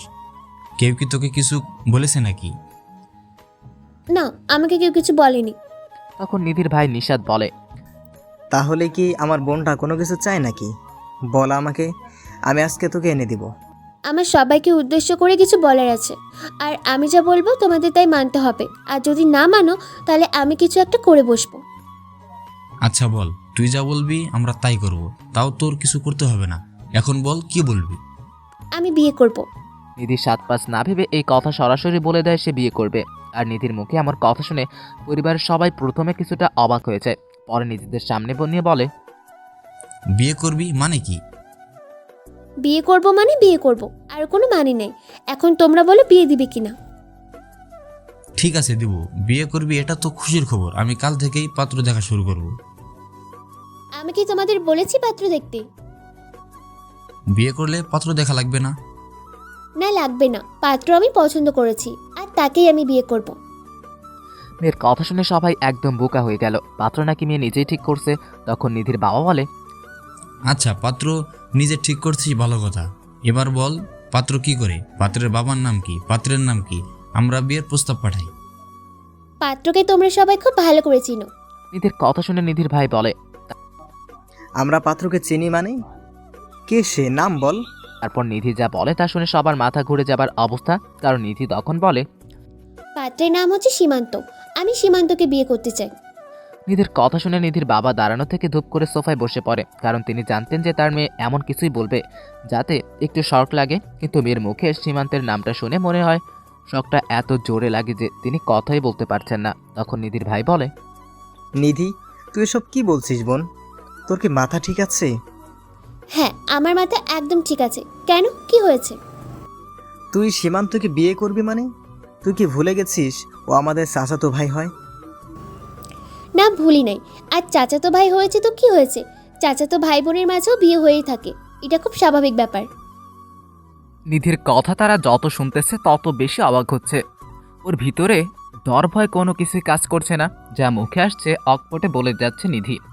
আসলে নিধি ছোট থেকে এরকম কাউকে ভয় পায় না। তখন নিশাদ বলে, কিন্তু সীমান্ত তোর থেকে ছোট, তুই কিভাবে ওকে বিয়ে করবি? আর সমাজের মানুষ কি বলবে? আমাদের একটা মান সম্মানের ব্যাপার আছে না? আমি এত কিছু জানি না। আমি সীমান্তকে বিয়ে করব, আর সমাজের মানুষের কথাই আমার কিছু আসে যায় না। আর আমার সুখের থেকে কি তোমাদের কাছে মান সম্মানটা বড় হয়ে গেল? নিধির বাবা মা শুধু চুপচাপ মেয়ের মুখের দিকে তাকিয়ে কথা শুনছিল। তখন নিশাত আবার বলে, না, আমাদের কাছে তুই সবার আগে, তারপরে সমাজ। তোর সুখ মানেই আমরা সুখী। কিন্তু সীমান্ত কি রাজি হবে? কেন রাজি হবে না? 100 বার রাজি হবে। আমি আর সীমান্ত একে অপরকে ভালোবাসি। কি? হ, তোরা একে অপরকে ভালোবাসিস? কবে থেকে এগুলা করছিস তোরা? কখনো তোদের দেখে মনেই হয়নি তোরা দুজন দুজনকে ভালোবাসিস। হ্যাঁ, আমরা একে অপরকে ভালোবাসি অনেক আগে থেকে। আর আমরা কি তোমাদের দেখিয়ে দেখিয়ে প্রেম করব? নিধির কথা শুনে নিশাত চুপ হয়ে গেল আর মনে মনে বলে, এমন বোন আর দু একটা থাকলে ভাইদের কপালে ডুগডুগি বাজাতে সময় লাগবে না। ওর কথা শুনে মনে হয় আমি ওর ছোট আর ও আমার বড়। তখন নিধির বাবা বলে, মারে তুই একবার বোঝার চেষ্টা কর। আমি কোনো কিন্তু শুনতে চাই না। এখন তোমরা বলো সীমান্তের সাথে আমার বিয়ে দিবে কিনা। আর যদি না করো তাহলে কিন্তু আমি কিছু একটা করে বসবো। নিধির মা এতক্ষণ পাশ থেকে দাঁড়িয়ে সব শুনছিল। এখন তিনিই বলেন, আচ্ছা শোন, তোর কিছুই করা লাগবে না। তুই যা বলবে আমরা তাই করব। তুই খুশি হলেই আমরা খুশি। এই কথা শুনে নিধি গিয়ে তার মাকে জড়িয়ে ধরে। তার মাও তার মাথায় হাত বুলিয়ে দেয়। আসলে নিধির কোনো চাওয়া তারা কখনো অপূর্ণ রাখে না। আর এইটা নিয়েও তারা কোনো দ্বিমত করতো না, কারণ সীমান্তকে সবাই অনেক ভালোবাসে আর পছন্দ করে। কিন্তু সীমান্ত বয়সে নিধির একটু ছোট, তাই তারা প্রথমে রাজি হতে চাচ্ছিল না, কারণ মানুষ কি বলবে এইটা ভেবে। তখন নিধির মা আবার বলে, আচ্ছা, তাহলে এক কাজ কর, সীমান্তকে ফোন করে আমাদের বাসায় আসতে বল, একটু কথা বলি। এই কথা শুনে নিধি একটু চিন্তায় পড়ে যায়, কারণ সীমান্ত আসলেই নিধি ধরা পড়ে যাবে যে সীমান্ত তাকে ভালোবাসে না। তখন নিধি বলে, আরে না না না না, সীমান্ত এখন আসবে না। ও এখানে কেন আসবে? আরে আসলে সমস্যা কোথায়? ওর কাছেই তো জানা লাগবে এখনো বিয়ে করবে কিনা, কারণ ও তো এখনো পড়ালেখা করছে। ওর মতামত নিয়েই তবেই না হয় ওর বাবা মার সাথে আলাপ করি। ও তো আগে থেকেই রাজি। ও লজ্জায় আর ভয়ে চাচু আর চাচির কাছে আমাদের সম্পর্কের কথা বলতে পারে নাই। আর ওর নাকি তোমাদের সামনে আসতেও লজ্জা পায়, তাই আসবে না। এখন তোমরা সরাসরি ছোট চাচুর সাথে এ বিষয়ে কথা বলো। নিধির কথা শুনে নিধির মা বলে, আচ্ছা তুই তো রুমে যা, আমরা এ বিষয়ে কথা বলছি, দেখি কি করা যায়। আমি যাচ্ছি, কিন্তু কথা যাতে নচ্চার না হয়, তাহলে কিন্তু খবর আছে। এই কথা বলে নিধি তার নিজ রুমে চলে যায়। আর তার পরিবারের সবাই মিলে সিদ্ধান্ত নেয় যে সীমান্তের সাথেই নিধির বিয়ে দিবে, কারণ যেখানে দুজন দুজনকে ভালোবাসে সেখানে তার পরিবারে বাধা হতে চায় না। এদিকে নিধি রুমে এসে খুশিতে নাচতে থাকে যে সীমান্তকে খুব তাড়াতাড়ি তার জীবন সাথী হিসেবে পেতে যাচ্ছে। আর এসব ভাবতে ভাবতেই নিধি সীমান্তকে কল দেয়। এইদিকে আমি কলেজ থেকে বাসায় এসে খাওয়া দাওয়া করে চুপচাপ শুয়ে আছি, কিন্তু ঘুম আসছে না। এমনি বাইরেও যায়নি আড্ডা দিতে, আর ঘুম আসবেই কেমন করে? ওই গুন্টিটা যাই টেনশন দিয়ে রাখছে, এত টেনশন দিলে কি আর ঘুম ধরে? আমি ওইসব শুয়ে শুয়ে ভাবছিলাম, ঠিক তখনই দেখি আমার মোবাইল বাবাজি আমাকে ডাকতেছে। তাকে দেখি এ তো নিধি। গুন্ডির ফোন যায় না, আবার কি বলবে ফোন ধরলে, তাই প্রথমে বার ধরলাম না, এরপর আরও 2 বার দিল, তাই ধরলাম, কারণ এই গুন্ডির বিশ্বাস নাই, রাগ উঠলে আবার বাসায় এসে কিছু করে বসবে। আমি কল ধরতেই, আমার জান পাখিটা কি করে? কল রিসিভ করতে কি এত সময় লাগে? ওই কি আপনার জান পাখি? এখানে কোনো জান পাখি মান পাখি নাই। তুমিই তো আমার জান পাখি, আমার কলিজার টুকরো, আমার ভালোবাসা। নিধির মুখে এসব শুনতে আমার কাছে কেমন যেন লাগছিল, তাই আমি বললাম, আপু প্লিজ এসব বললেন না, আমার কাছে কেমন যেন লাগে। ও মা! আমি আপু বলার সাথে সাথে নিধি রেগে গিয়ে আগুন হয়ে গেল আর আমাকে বলল, কুত্তা, তুই আমারে আবার আপু ডাকুস? তোরে আমি না করছি না আপু ডাকতে? আমার কত ভালো মনটা দিলি নষ্ট করে। আমি কি করছি আপু? এই রে কাম সারছে, আবার বলে ফেলছি। হারামি, তুই আমার সাথে মজা নিস।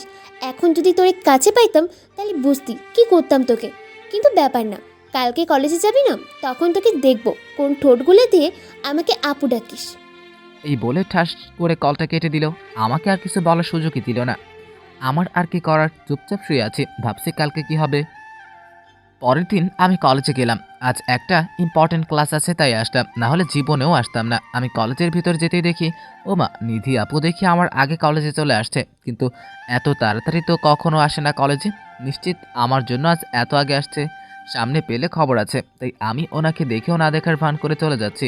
অন্যদিকে নিধি আর তার ফ্রেন্ড রুহি কথা বলছিল মাঠের এক কোনায় দাঁড়িয়ে। রুহি তখন দেখে সীমান্ত নিধিকে দেখে দ্রুত চলে যাচ্ছে। তখন রুহি বলে, নিধি দেখ, দেখ না, সীমান্ত তোকে দেখে পালিয়ে ক্লাসে চলে যাচ্ছে। নিধি সীমান্তের নাম শুনেই পিছন ফিরে দেখে সীমান্ত চলে যাচ্ছে। তখন নিধি, এই সীমান্ত দাঁড়াও বলছি, আমাকে দেখে পালিয়ে যাওয়া হচ্ছে তাই না? দাঁড়াও, আর এক পা সামনে যাবে না বলে দিলাম। এই রে কাম সারছে, শেষ পর্যন্ত দেখেই ফেললো। কিন্তু এখানে থাকা যাবে না, আগে এইখান থেকে পালাই, না হলে এমন কাজ করবে মান সম্মান থাকবে না। তাই আমিও শুনেও না শোনার ভান ধরে চলে আসতে লাগলাম। তখন পিছন থেকে নিধি বলে, তুমি কতক্ষণ পালিয়ে থাকবে আমিও দেখব। নিধির হাত থেকে পালানো এত সহজ না। আমি পিছনে না ফিরে সোজা ক্লাসে চলে আসি। অন্যদিকে নিধির কথা শুনে রুহি অবাক হয়ে বলে, কিরে নিধি, তুই সীমান্তকে তুমি করে ডাকছিস কেন? আর এমনভাবে বলছিস মনে হয় তোর বয়ফ্রেন্ড। ও শুধু আমার বয়ফ্রেন্ড না, আমার হবু স্বামীও, বুঝলি? কি বলছিস নিধি? সীমান্ত কবে থেকে তোর বয়ফ্রেন্ড হলো? ও তো তোকে আপু বলে ডাকে। আর আমি যতটুকু জানি বৃষ্টি ওকে পছন্দ করে। শোন সীমান্ত, শোন, সীমান্ত শুধু আমার আর কারো না। আর আমি সীমান্তকে কারো হাতে দিব না। কিন্তু সীমান্ত কি তোকে মেনে নিবে? ও তো উল্টো তোকে দেখে পালাইছে। রুহির হাসি দেখে নিধি রেগে যায় আর রুহি ধমক দিয়ে বলে, ওই তোর হাসি থামা, ওই তোর হাসি থামা, নাহলে তোর এখন খবর করে ছেড়ে দিব। আর কি বলি, সীমান্ত আমাকে দেখেই পালাবে? আমিও দেখব কত পালাতে পারে। ওর সাথে যদি বিয়ের আগে প্রেম করতে না পারি, তাহলে ওকে বিয়ে করে তারপর প্রেম করব। আর খুব তাড়াতাড়ি আমার আর সীমান্তের বিয়ে খেতে পারবি। এই কথা বলে নিধির আগে ফুঁসতে থাকে, কারণ নিধিকে নিয়ে কেউ হাসলে তার একদম সহ্য হয় না। আর নিধির কথা শুনে রুহি চুপ হয়ে যায়, কারণ রুহি জানে নিধি একবার যা বলে তা করেই ছাড়ে। তখন রুহি বলে, সরি দোস্ত, আসলে আমি জানতাম না যে তুই সীমান্তকে এত ভালোবাসিস। আর দেখলি না সীমান্ত কিভাবে আমাদের দেখে পালালো, তাই আমার হাসি চলে আসে। আচ্ছা চল আমার সাথে। কোথায় যাব? কোথায় আবার, আমার জান পাখিটার কাছে। ওকে একটু মজা দেখাবো। চল যাই। এইদিকে আমি ক্লাসে এসে বসে আছি আর বন্ধুদের সাথে গল্প করছি, কারণ বাইরে যাওয়া যাবে না। বাইরে আমার জম ঘুরতেছে, গেলেই বিপদ। তার চাইতে এখানে বসে থাকা অনেক ভালো। আমি বন্ধুদের সাথে কথা বলছিলাম, এমন সময় দেখি রুহি আপু আসছে আমার কাছে আর এসেই আমাকে বলল, সীমান্ত তাড়াতাড়ি আমার সাথে আসো। কেন আপু, কি হয়েছে? নিধি মাথা ঘুরে পড়ে গেছে। আমরা ওকে উপরে খালি ক্লাসরুমে শুয়ে রাখছি, তুমি আসো আমার সাথে। আমি এই কথা শোনার সাথে সাথে আপুকে বললাম, কখন হলো এমন, চলেন তাড়াতাড়ি। খুব অস্থির হয়ে বললাম, চলো। এই কথা বলে আমি আর রুহি আপু যেতে লাগলাম। রুহি আপু আমার আগে আর আমি তার পিছনে। তারপর আপু আমাকে নিয়ে দোতলায় একটা রুমে নিয়ে গেল আর বলল, তুমি ভেতরে যাও, আমি গিয়ে স্যারকে ডেকে আনি। আচ্ছা তাড়াতাড়ি যান।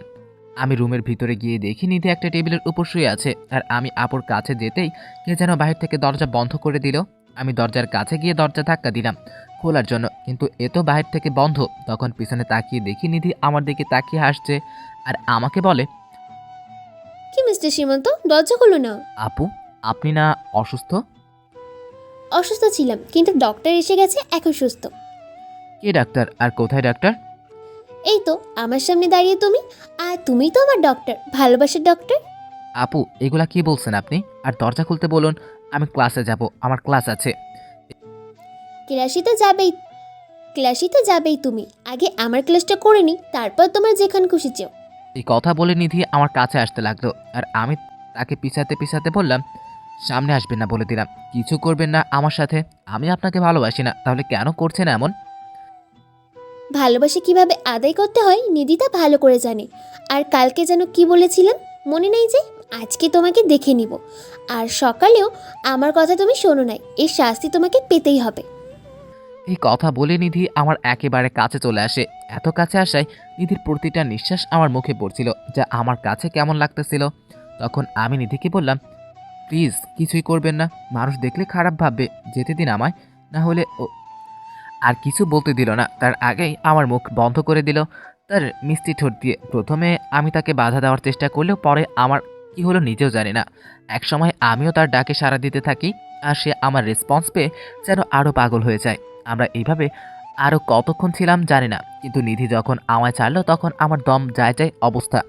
আমি শ্বাস নিতে নিতে নিধির দিকে তাকিয়ে দেখি তার চোখে মুখে কেন যেন এক তৃপ্তির হাসি ফুটে আছে। আমি তাকে তখন বললাম, এবার দরজাটা খুলতে বলুন, আমি ক্লাসে যাব।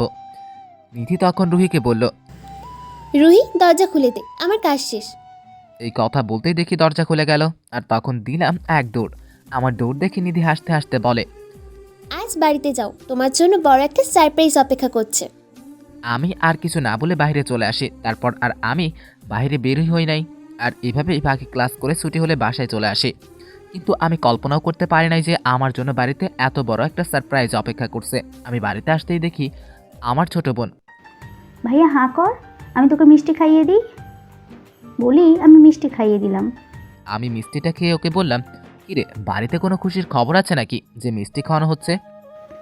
আছে, কিন্তু আমি তোমাকে বলতে পারবো না, নিষেধ আছে। আম্মু বলবে তোমাকে। কেন, তোর কি বিয়ে ঠিক হয়েছে নাকি যে তোর বলতে লজ্জা লাগে যে আম্মু এসে বলবে? আমার না, তোর বিয়ে ঠিক হয়েছে। আচ্ছা এত ভালো খবর, তাহলে তুই যা গিয়ে রেডি হতে থাক, আমার বিয়েতে যাবি না? আমি জানি যে আমার বোন আমার সাথে প্রায়শই দুষ্টুমি করে, এইটা ওইটা বলে বেড়ায়। তাই আমি ওর কথাটার কোনো মূল্য না দিয়ে আমার রুমে চলে আসলাম। তারপর ফ্রেশ হয়ে নিচে গিয়ে আম্মুকে বললাম, আম্মু খুব ক্ষুধা লাগছে, তাড়াতাড়ি খেতে দাও। একটু অপেক্ষা কর, আমি খাবার দিচ্ছি। তারপর আম্মু আমাকে খাবার দিল। আমি খাবার খাচ্ছি আর একটা বিষয় খেয়াল করলাম, আম্মুকে আজ একটু অন্যরকম লাগছে। কিন্তু সকালে যখন কলেজে যাই ওই সময় তো সব কিছু ঠিক ছিল, তাহলে এখন কি হলো? তাই আমি আম্মুকে বললাম, আম্মু বাসায় কি কিছু হয়েছে? কেন, বাসায় কিছু হওয়ার কথা ছিল? না মানে বাসায় আসতেই সারা আমাকে মিষ্টি খাওয়ালো।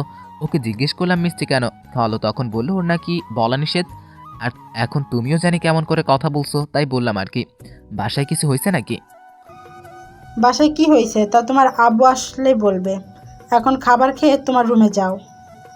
আমি আর কিছুই বললাম না। সবার ব্যবহার জানি কেমন লাগছে, কেউ এসে মুখে মিষ্টি গুজে দিচ্ছে, আবার কেউ এমনভাবে কথা বলছে যে পেট থেকে মিষ্টি বেরিয়ে আসার উপক্রম। তাই আমি আর কিছু না বলে চুপচাপ খেয়ে রুমে চলে আসি। একটু একটু টেনশন হচ্ছে যে বাসায় কি হলো এইটা ভেবে, আবার নিজেকে এতটুকু সান্ত্বনা দিচ্ছি যে আমি তো কিছু করি নাই, তাহলে আর আমার কি হবে। এইভাবে সারাটা দিন চলে গেল। এর ভিতর অবশ্য নিধি 3বার কল দিছিল, কিন্তু আমি রিসিভ করি নাই। রাতে আমার রুমে শুয়ে শুয়ে মোবাইল টিপতেছিলাম, এমন সময় আমার বোন সারা এসে বলল, ভাইয়া তোমাকে আব্বু ডাকছে, তার রুমে যেতে। আচ্ছা তুই যা, আমি আসতেছি। এই কথা বলেই সারা চলে গেল। আর আমি আব্বুর রুমে যাচ্ছি আর ভাবছি যে আব্বু কি জানে বলে। তখন আবার আম্মু বলল আব্বু নাকি কি বলবে। আর এসব ভাবতে ভাবতে আব্বুর রুমে চলে আসি। আব্বু আমাকে ডাকছেন? ডাকছি, এখানে বসো, তোমার সাথে আমার কথা আছে। বলেন, আমি শুনতেছি। দেখো, আমি কথা সরাসরি বলতে পছন্দ করি, তাই যা বলবো তুমি সরাসরি উত্তর দিবে। বলেন। তোমাদের সম্পর্ক কতদিন ধরে চলছে? আব্বুর কথা শুনে আমি ঠাস করে মনে হয় আকাশ থেকে পড়লাম। আব্বু কিসের আর কার সম্পর্কে কথা বলছে? তখন আমি বললাম, আপনি কার আর কিসের সম্পর্কে কথা বলতেছেন? এখন না জানার অভিনয় করো না, আমি তোমার আর নিধির সম্পর্কে কথা বলছি। এখন আমার অবস্থা যায় চাই। আব্বু বলে কি আমার সম্পর্ক, তাও আবার আস্তা গুন্ডি আর রংবাজ নিধির সাথে? ইম্পসিবল। তখন আমি বললাম, আব্বু সব মিথ্যা কথা, আপনাকে মনে হয় কেউ মিথ্যা বলছে আমার নামে। নিধি আপুর সাথে আমার কোনো সম্পর্ক নাই। পাশ থেকে আম্মু বলে আছে, অন্য মানুষ কেন বলতে যাবে? নিধি নিজে বলছে তোর আর নিধির সম্পর্কের কথা। তোদের 2 বছর রিলেশন, আর তোরা একে অপরকে নাকি অনেক ভালোবাসিস। আম্মু তোমরা বিশ্বাস করো সব মিথ্যা কথা। চুপ। হয়েছে, এখন আর মিথ্যা বলতে হবে না, আমরা সব জানি। তোরা একে অপরকে ভালোবাসিস, বিয়ে করতে চাস, এটা তো ভালো কথা। তুই নাকি আমাদের কাছে বলতে লজ্জা পাস, তাই বলছিস না বিয়ের কথা। তাই নিধির বাবা মাকে দিয়ে আমাদের কাছে বলছে। করে বসে আছি, মাথার উপর দিয়ে এমনভাবে কথাগুলো যাচ্ছে যে আমি যে কোনো সময় অজ্ঞান হতে পারি। আমার চুপ থাকা দেখে আম্মু আবার বলতে শুরু করলো, আমরা কি তোকে কখনো কোনো কিছুতে না করছি নাকি? কোনো কিছুতে বাধা দিছি? সব সময় তোর সিদ্ধান্তকে সাপোর্ট করছি। তাহলে আজ তুই কিভাবে ভাবলি যে তোর লাইফের এত বড় একটা সিদ্ধান্ত আমরা বাধা দিব? কিন্তু তুই আমাদের কাছ থেকে এত বড় একটা বিষয় লুকিয়ে রাখলি। নিধি যদি না বলতো তাহলে তো আমরা জানতেই পারতাম না। তাই তোর প্রতি একটু অভিমান করেছিলাম। এতটুকু বলে আম্মু চুপ হয়ে থাকলো। তখন আব্বু বলল, আজ তোমার বড় চাচু আর বড় চাচি আসছিল বিয়ের প্রস্তাব নিয়ে। আমি তাদের কাছে এইসব শুনেছি। এখন আমাদের কারোর বিয়ের মত নাই, কারণ আমরা আগেই চেয়েছিলাম তোমার আর নিধির বিয়ে দিতে, কিন্তু তোমার চেয়ে নিধি একটু বড়, তাই তোমাকে বলতে চাইনি। কিন্তু এখন যেহেতু তোমার একজন আরেকজনকে পছন্দ করো, তাহলে তো ভালোই হলো, আমাদেরও মনের আশা পূরণ হবে। এখন তুমি বলো যে বিয়ে তারিখ ঠিক করব। আমার এখনও তাদের কথা কানের ভিতর দিয়ে মাথার ভিতর ঢুকছে আর মাথার ভিতর গিয়ে হরতাল শুরু করে দিছে। আমার এখন কি বলা উচিত বা কি করা উচিত জানি না। আমি শুধু ভ্যাবলাকান্তের মতো একবার আম্মুর দিকে তাকাচ্ছি আর একবার আব্বুর দিকে তাকাচ্ছি। আমার এইভাবে তাকানো দেখে আব্বু আমাকে ধমক। কি হলো, তুমি এমন বোকার মতো এদিকে ওদিকে তাকাচ্ছ কেন? বলো, কবে বিয়ে করতে চাও? নাকি আমরাই আগামী মাসে বিয়ে ডেট ঠিক করে ফেলবো? আমাকে ধমক দিয়ে বলল, না, আমার মনে হয় এদের কথা শুনে আর নিজেকে ঠিক রাখতে পারলাম না। আমি শুধু বিয়ে, ডেট, তারিখ, হরতাল হরতাল সেন্সলেস হয়ে পড়ে গেলাম। আমি কি বললাম আমি নিজেও জানি না, কারণ এত সুন্দর মিথ্যা কথা শুনে কয়জনই বা পারে নিজেকে ঠিক রাখতে। এদিকে সীমান্তের এভাবে সেন্সলেস হয়ে পড়ে যাওয়া দেখে তার বাবা মা বোকা হয়ে যায়, কারণ বিয়ের কথা শুনে ছেলে অজ্ঞান হয়ে যাবে তারা ভাবতেও পারেনি। তখন তারা ডাক্তারকে কল দেয়। আসতে তারা সাথে নিধির বাসায় খবর পাঠায়।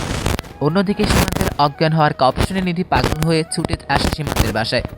এসে সবার কাছে জানতে চায় সীমান্তের কি হয়েছে। সারা তখন নিধির কাছে পিছনের সব ঘটনা খুলে বলে, আর এসব শুনে নিধির মনে মনে হাসতে থাকে। বলে, শুধু এতটুকুই করলাম তাতেই অজ্ঞান, বাকিটা তো এখন বাকি আছে। আমার যখন জ্ঞান ফিরল তখন দেখি নিধি আমার মাথার পাশে বসে আমার চুলে হাত বুলিয়ে দিচ্ছে, আর আমাকে চোখ খুলতে দেখেই একটা হাসি বলল, আমার জান পাখিটার কি হয়েছে? বিয়ের কথা শুনে কেউ কি সেন্সলেস হয়ে যায়? হাই হাই, নিধি কিভাবে এই কথা জানলো যে আমি বিয়ের কথায় অজ্ঞান হয়ে গেছি? মান সম্মান আর আমার কিছুই থাকলো না। তখন আমি বললাম, আরে রাখেন আপনার বিয়ে, আপনি কি বলছেন চাচা চাচির কাছে? কেন, আমি আবার কি করলাম? আর কাকেই বা কি বললাম? আপনি চাচা চাচি আর আমার বাবা মার কাছে কেন বলছেন যে আমাদের মাঝে রিলেশন আছে? আমি তো যা সত্যি তাই বললাম। সত্যি মানে আমি কখন আপনাকে ভালোবাসলাম? সব মিথ্যা কথা। মিথ্যা কেন হবে? তুমি আমাকে ভালোবাসো আর নাই ভালোবাসো, আমি তো তোমাকে ভালোবাসি আর এখন তোমাকে বিয়েও করব। দেখেন, আমি আপনাকে বিয়ে করতে পারবো না, এই বিয়ে আমি ভেঙে দিব। এই কথা বলার সাথে নিধি আমাকে ধাক্কা মেরে বিছানায় শুইয়ে দিল আর আমার উপর উঠে বসে আমার গলা চেপে ধরে তারপরে বলে, আমি তোর সাথে ভালোভাবে কথা বললেই তুই মাথায় চড়ে বসিস। শোন, বিয়ের বিষয়ে যদি উল্টাপাল্টা কিছু বলিস তাহলে তোর খবর আছে। দেখছেন কত বড় ডাইনি একটা, কথায় কথায় খালি ধমক দিবে, চট দিবে। আমার নাকি আবার এই মেয়েকে বিয়ে করতে হবে। তখন আমি বললাম, আমি আপনাকে কেন বিয়ে করতে যাব? কথায় কথায় আপনার হাতে থাপ্পড় খাওয়ার জন্য? কিছু হলেই আমার সাথে রাগ দেখান, যখন তখন আমাকে ধমক দেন। এই বলে, এই হলো আপনার ভালোবাসা? আর আমার এরকম ভালোবাসার কোনো প্রয়োজন নাই। ও মা! আমার এই কথা বলার সাথে সাথে নিধি কান্না করে দিয়ে আমাকে জড়িয়ে ধরলো আর কান্না করতে করতে বলে, তুমি বিশ্বাস করো সীমান্ত, আমি তোমাকে অনেক ভালোবাসি। তোমাকে ছাড়া আমি বাঁচতে পারবো না। আমি জানি আমি তোমার সাথে রাগ করি, ধমক দিই, কিন্তু সব কিছু শুধু তোমাকে নিজের করে পাওয়ার জন্য এমন করেছি। তুমি যাতে কোনো মেয়ের সাথে কথা বলতে না পারো বা কারো প্রেমে পড়তে না পারো, তাই তোমাকে সবসময় চোখে চোখে রাখতাম। কারণ আমার ভয় হতো তুমি যদি অন্য কারো হয়ে যাও, অথবা আমি যদি তোমাকে হারিয়ে ফেলি, তাহলে আমি যে বেঁচে থেকেও মরে যাব। আর তাই আমি সবসময় তোমাকে নিজের কাছে রাখতে চাইতাম। আর আমি সব কিছু করেছি শুধুমাত্র আমার ভালোবাসাটাকে বাঁচিয়ে রাখার জন্য, কারণ ভালোবাসা ছাড়া বেঁচে থাকাটা যে মৃত্যুর সমান। নিধির কথা শুনে আমি পুরা স্তব্ধ হয়ে গেছি। একটা মানুষ আমাকে এতটা ভালোবাসে যে আমাকে পাওয়ার জন্য এত কিছু করছে, আর নিধি এখনও আমাকে জড়িয়ে ধরে কান্না করতেছে। তখন আমি বললাম, এত ভালোবাসে না আমাকে? বলেই তার মাথায় একটু হাত বুলিয়ে দিলাম। আমি নিধির মাথায় হাত বুলিয়ে দিতেই নিধি আমাকে বুক থেকে তার মাথাটা উপরে তুলে আমার মুখের দিকে তাকিয়ে বলতে থাকলো কিছুক্ষণ, পরে আবার বলতে লাগলো, অনেক ভালোবাসি তোমাকে, আর ভালোবাসি বলেই আজ এত কিছু করলাম। সেদিন যখন বৃষ্টি তোমাকে প্রপোজ করেছে, এটা দেখে আমার কাছে কেমন লাগছিল তা তোমাকে বলে বোঝাতে পারবো না। আমি ভয় পেয়ে গেছিলাম তুমি যদি আবার বৃষ্টির প্রেমে পড়ে যাও, তাই আমি ওই দিন বৃষ্টিকে এভাবে মেরেছি। কারণ আমি সব কিছু হারাতে রাজি, কিন্তু তোমাকে হারাতে পারবো না, কারণ তুমি শুধু আমার, আর আমি তোমার জন্য সব করতে পারি। নিধির কথা যত শুনছি ততই যেন অবাক হচ্ছি। বলে কি মেয়েটা? তখন আমি বললাম, আর আমি যদি রাজি না হই তাহলে কি করবেন? নিধি কিছুটা রেগে গিয়ে বলল, এতক্ষণ আমার কথা শুনে তোমার কাছে কি মনে হয় আমি যার জন্য এত কিছু করলাম তাকে এত সহজে ছেড়ে দেব? তোমাকে তো আমার করে নিবই, হয় আপোষে নিব, না হয় জোর করে। আর যদি তাতেও কাজ না হয় তাহলে তাহলে আগে নিজের হাতে তোমাকে খুন করব, তারপর নিজে খুন হব। তবুও তোমাকে অন্য কারো হতে দিব না। এবার ভেবে দেখো, আমাকে বিয়ে করবে নাকি আমার হাতে খুন হবে? কোনটা করবে? সিদ্ধান্ত তোমার। আরে আরে, নিধি তো সত্যি পাগল হয়ে গেছে। আর যে মেয়ে তার ভালোবাসার মানুষকে পাওয়ার জন্য এত কিছু করতে পারে, আর যাই হোক, তার ভালোবাসা মিথ্যা হতে পারে না। তাই আমি তাকে বললাম, আচ্ছা ঠিক আছে, খুন করা লাগবে না। পুরো কথা শেষ করার আগেই, তার মানে তুমি রাজি? রাজি, কিন্তু আমাকে কিছুদিন সময় দেওয়া লাগবে।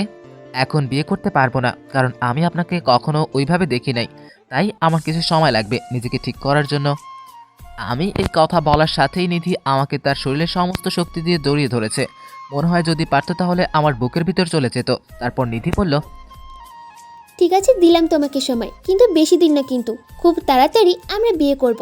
আর এখন থেকে বিয়ের আগে পর্যন্ত আমরা চুটিয়ে প্রেম করব। আচ্ছা আপু ঠিক আছে, এখন ছাড়ুন, কেউ এসে দেখে ফেলবে। আমি এই কথা বলার সাথে সাথে দেখি নিধি আমার দিকে চোখ বড় বড় করে তাকিয়ে আছে। আর আমি কিছু বলার আগেই আমাকে আবার বিছানায় ফেলে দিয়ে আমার উপর চড়ে বসলো। তখন আমি বললাম, আরে কি করছেন কি, নামুন, উপর থেকে কেউ এসে পড়বে তো, তাড়াতাড়ি সরুন। আর কিছু বলার আগেই নিধি আমার ঠোঁটের উপর টর্চার শুরু করেছে। প্রথম দিকে ভালোই লাগছিল, কিন্তু কিছুক্ষণ পরে নিধি আমার ঠোঁটে কামড় দিল। এমনভাবে কামড় দিছে যে মনে হয় এখন ঠোঁট ছিঁড়েই ফেলবে। সরাতে গেলেও আরও জোরে কামড় দেয়। আমার অবস্থা এখন যায়। ঠিক এমন সময় আমার ছোট সারা আমার রুমে আসে। আর এসেই আমি কিছু দেখি নাই। সারার গলার আওয়াজ শুনে নিধি আমাকে ছেড়ে দিয়ে আমার কাছ থেকে সরে যায়। আর কিরে, তোর আর আসার সময় হলো না, এখন কেন আসলি? আমি কি জানি নাকি যে তোমরা এখানে দিনের বেলায় দরজা খোলা রেখে রোমান্স করছো? দরজা বন্ধ করলে কি হয়?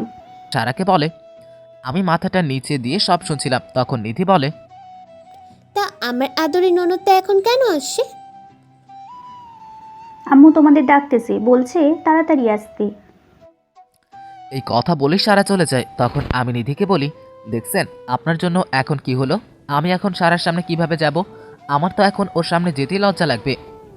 আমার কথা শুনে নিধি একটা হাসি দিয়ে বলে, ওলে আমার লজ্জাবতী বাবু, তাহলে আরেকবার যদি আমাকে আপু বলছো আর আপনি করে ডাকছো, তাহলে একটু আগে যেটা করলাম মনে আছে, সেটা কিন্তু সবার সামনে করব।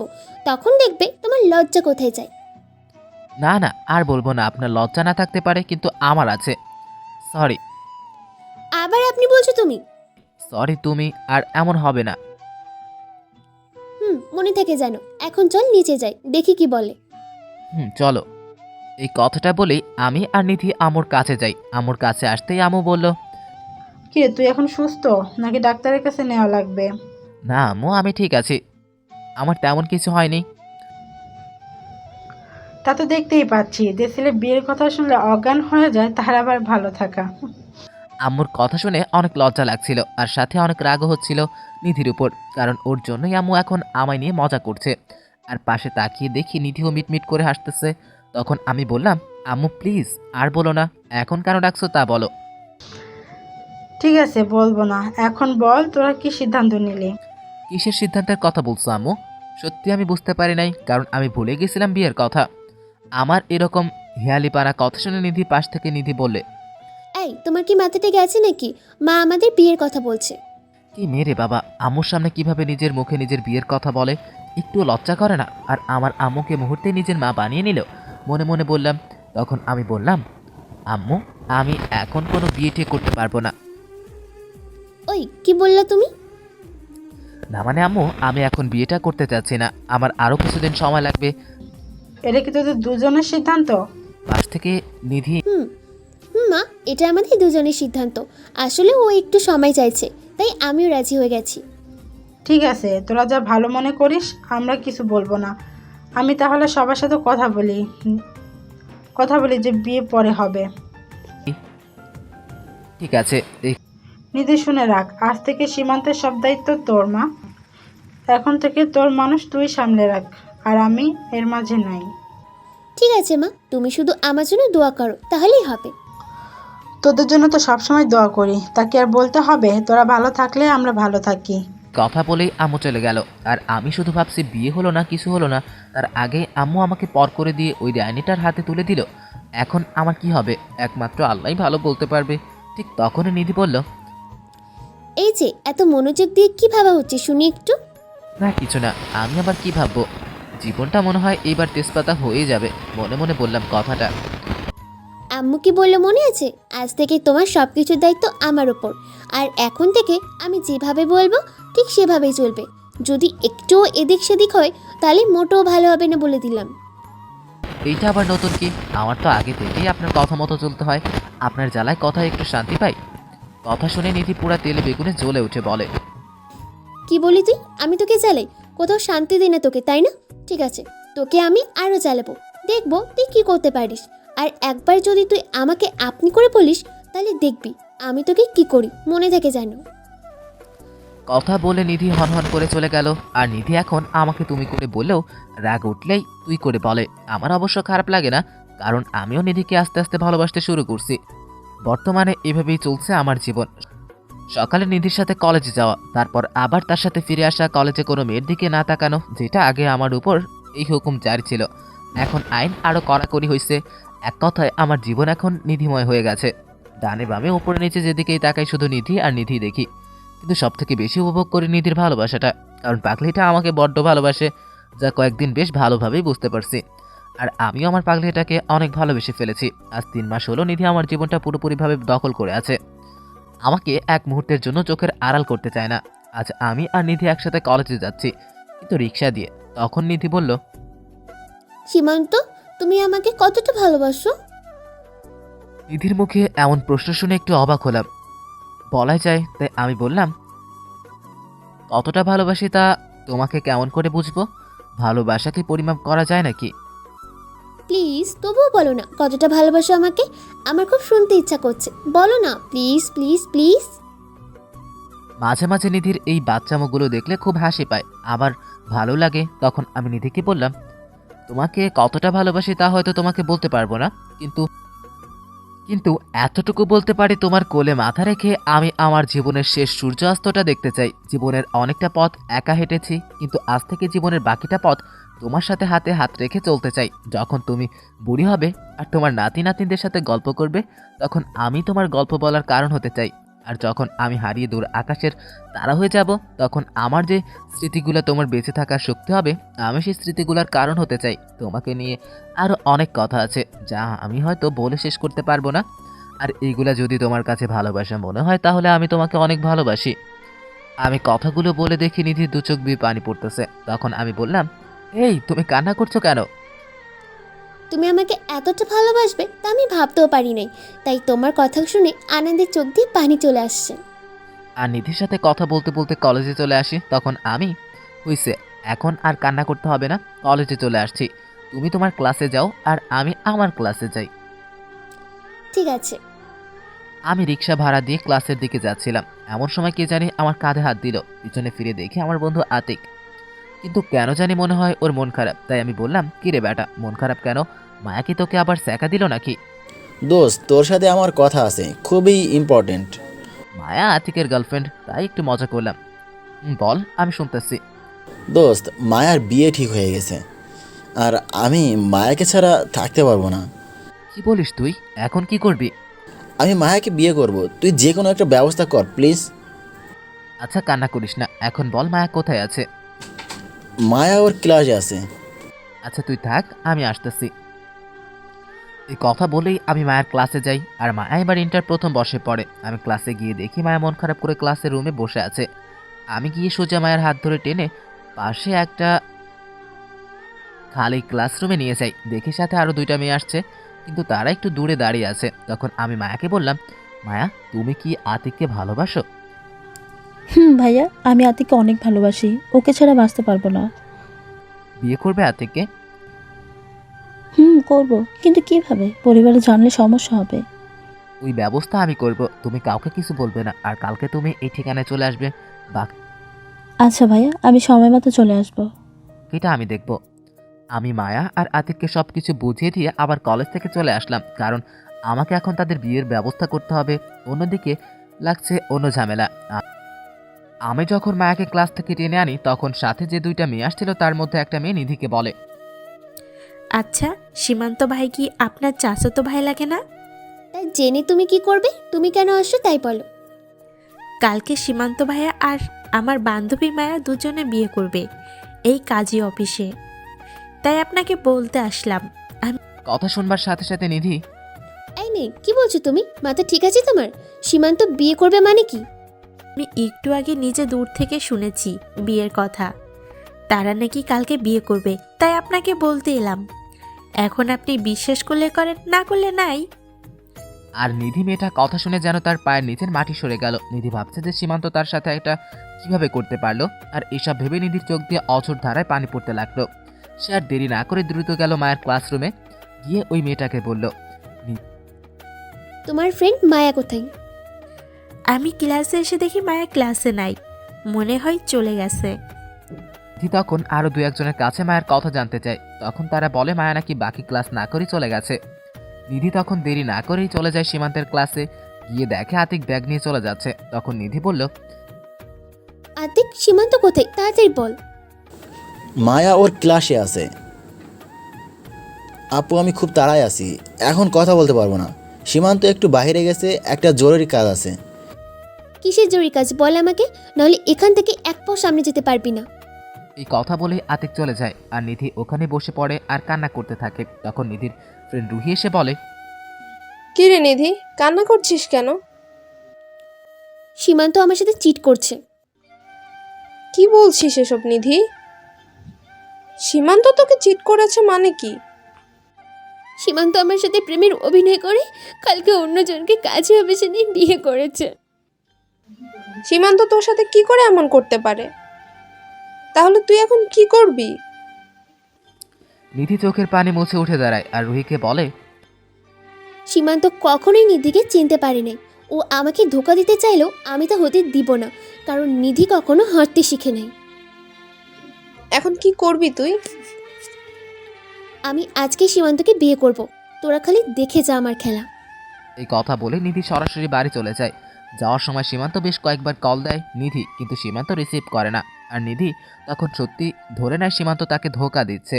আর এইসব যতই নিধি ভাবছে, তার রাগ যেন ততই বাড়ছে। নিধি বাড়িতে এসে ড্রয়িং রুমের জিনিস একটা একটা করে ভাঙতে থাকে, আর জিনিস ভাঙার শব্দ পেয়ে বাড়ির সবাই তাড়াতাড়ি ড্রয়িং রুমে এসে দেখে নিধি সব ভাঙছে। তখন নিধির মা বলে, কি রে, কি হয়েছে তোর? এভাবে জিনিস কেন ভাঙছিস তুই? বল কি হয়েছে?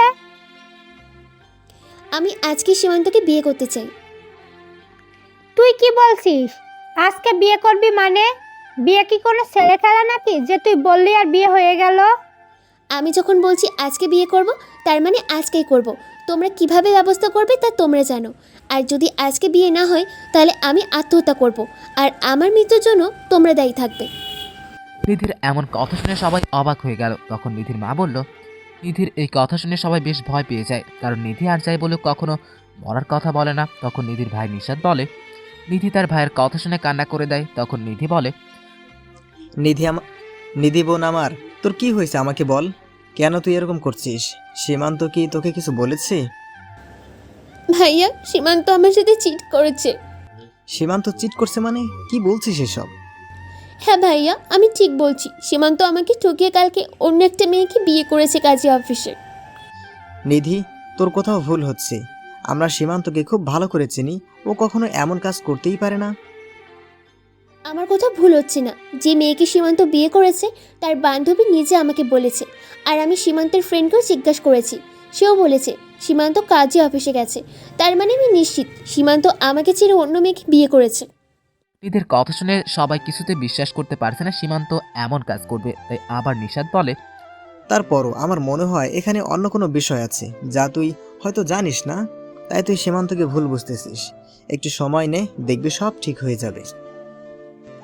আমার কোনো ভুল হচ্ছে না। আর তুমি বলছো সময় নিতে?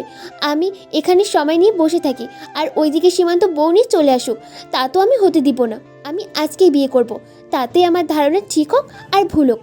আর যদি আজকে বিয়ে না হয় তাহলে আমি আজকেই আত্মহত্যা করব। এখন ভেবে দেখো তোমরা কি করবা, আমার বিয়ে দেখবা নাকি আমার মরা মুখ দেখবা? সিদ্ধান্ত তোমাদের।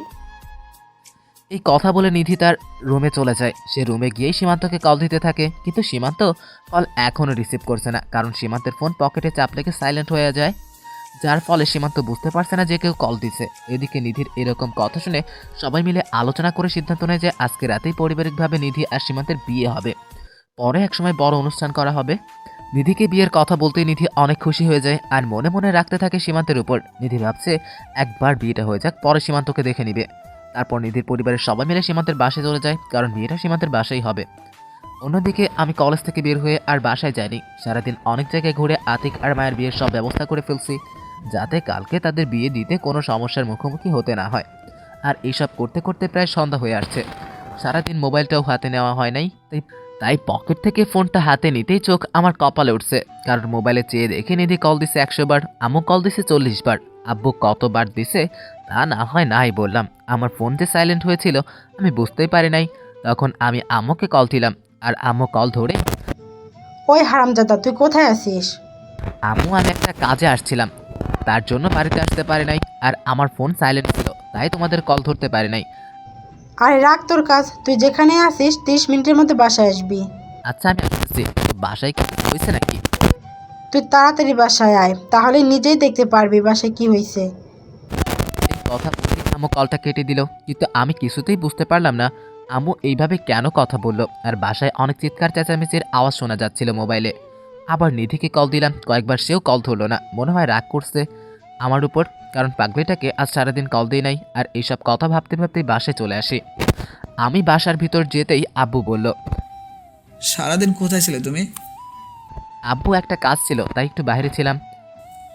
যাও তাড়াতাড়ি এগুলো পরে রেডি হয়ে আসো। আমি তো আব্বুর ব্যবহারে অবাক হয়ে গেছি, কারণ আব্বু কখনো আমার সাথে রাগ করে কথা বলে না। আর তার চাইতে বেশি অবাক হয়েছি বাসায় যখন সবাইকে দেখলাম। তখন আমি বললাম, আব্বু এখন পাঞ্জাবি পরে কি হবে? তোমার আর নিধির বিয়ে এখন, বেশি কথা না বলে তাড়াতাড়ি এগুলো পরে রেডি হয়ে চলে আসো, কাজে এখনই চলে আসবে। আমি আর কিছু বলার সাহস পেলাম না, কারণ আব্বু এমনিতেই রেগে আছে, কিন্তু রেগে থাকার কারণটা এখনও আমার অজানা। আর কারো কাছে কিছু জানতে চাইবেও সে ব্যবস্থাও নাই, কারণ সবাই যে যার মতো ব্যস্ত। তাই আর কিছু না বলে চলে গেলাম আমার রুমে, কিন্তু নিধিকে আসার পর থেকে দেখলাম না, কোথায় আছে কে জানে। আমি রেডি হয়ে রুমে বসে আছি, এমন সময় আমার বোন সারা এসে বলল, ভাইয়া নিচে আসো, সবাই তোমার অপেক্ষা করছে। আসতেছে, কিন্তু এগুলো কি হচ্ছে আমাকে একটু বলবি বোন? কি আবার হবে, তোমার বিয়ে হচ্ছে, বাকিটা বিয়ের পর জানতে পারবে। এখন নিচে আসো তাড়াতাড়ি। কি আর করা, গেলাম নিচে। নিচে গিয়ে দেখি কাজী সহ সবাই চলে আসছে। নিধিকেও খুব সুন্দর করে বউ সাজানো হয়েছে, দেখতে একদম ডানাকটি পরীর মতো লাগতেছে। তারপর আমাকেও নিধির পাশে বসানো হলো, কিন্তু একটা বিষয় খেয়াল করলাম, আমি নিধির দিকে 2-3 বার তাকালেও নিধি আমার দিকে সেভাবে তাকায়নি। আর নিধির চেহারা দেখে স্পষ্ট বোঝা যাচ্ছে যে নিধি কোনো বিষয়ে রেগে আছে, কারণ নিধির চেহারায় তখন রাগটা স্পষ্ট ভেসে উঠেছে।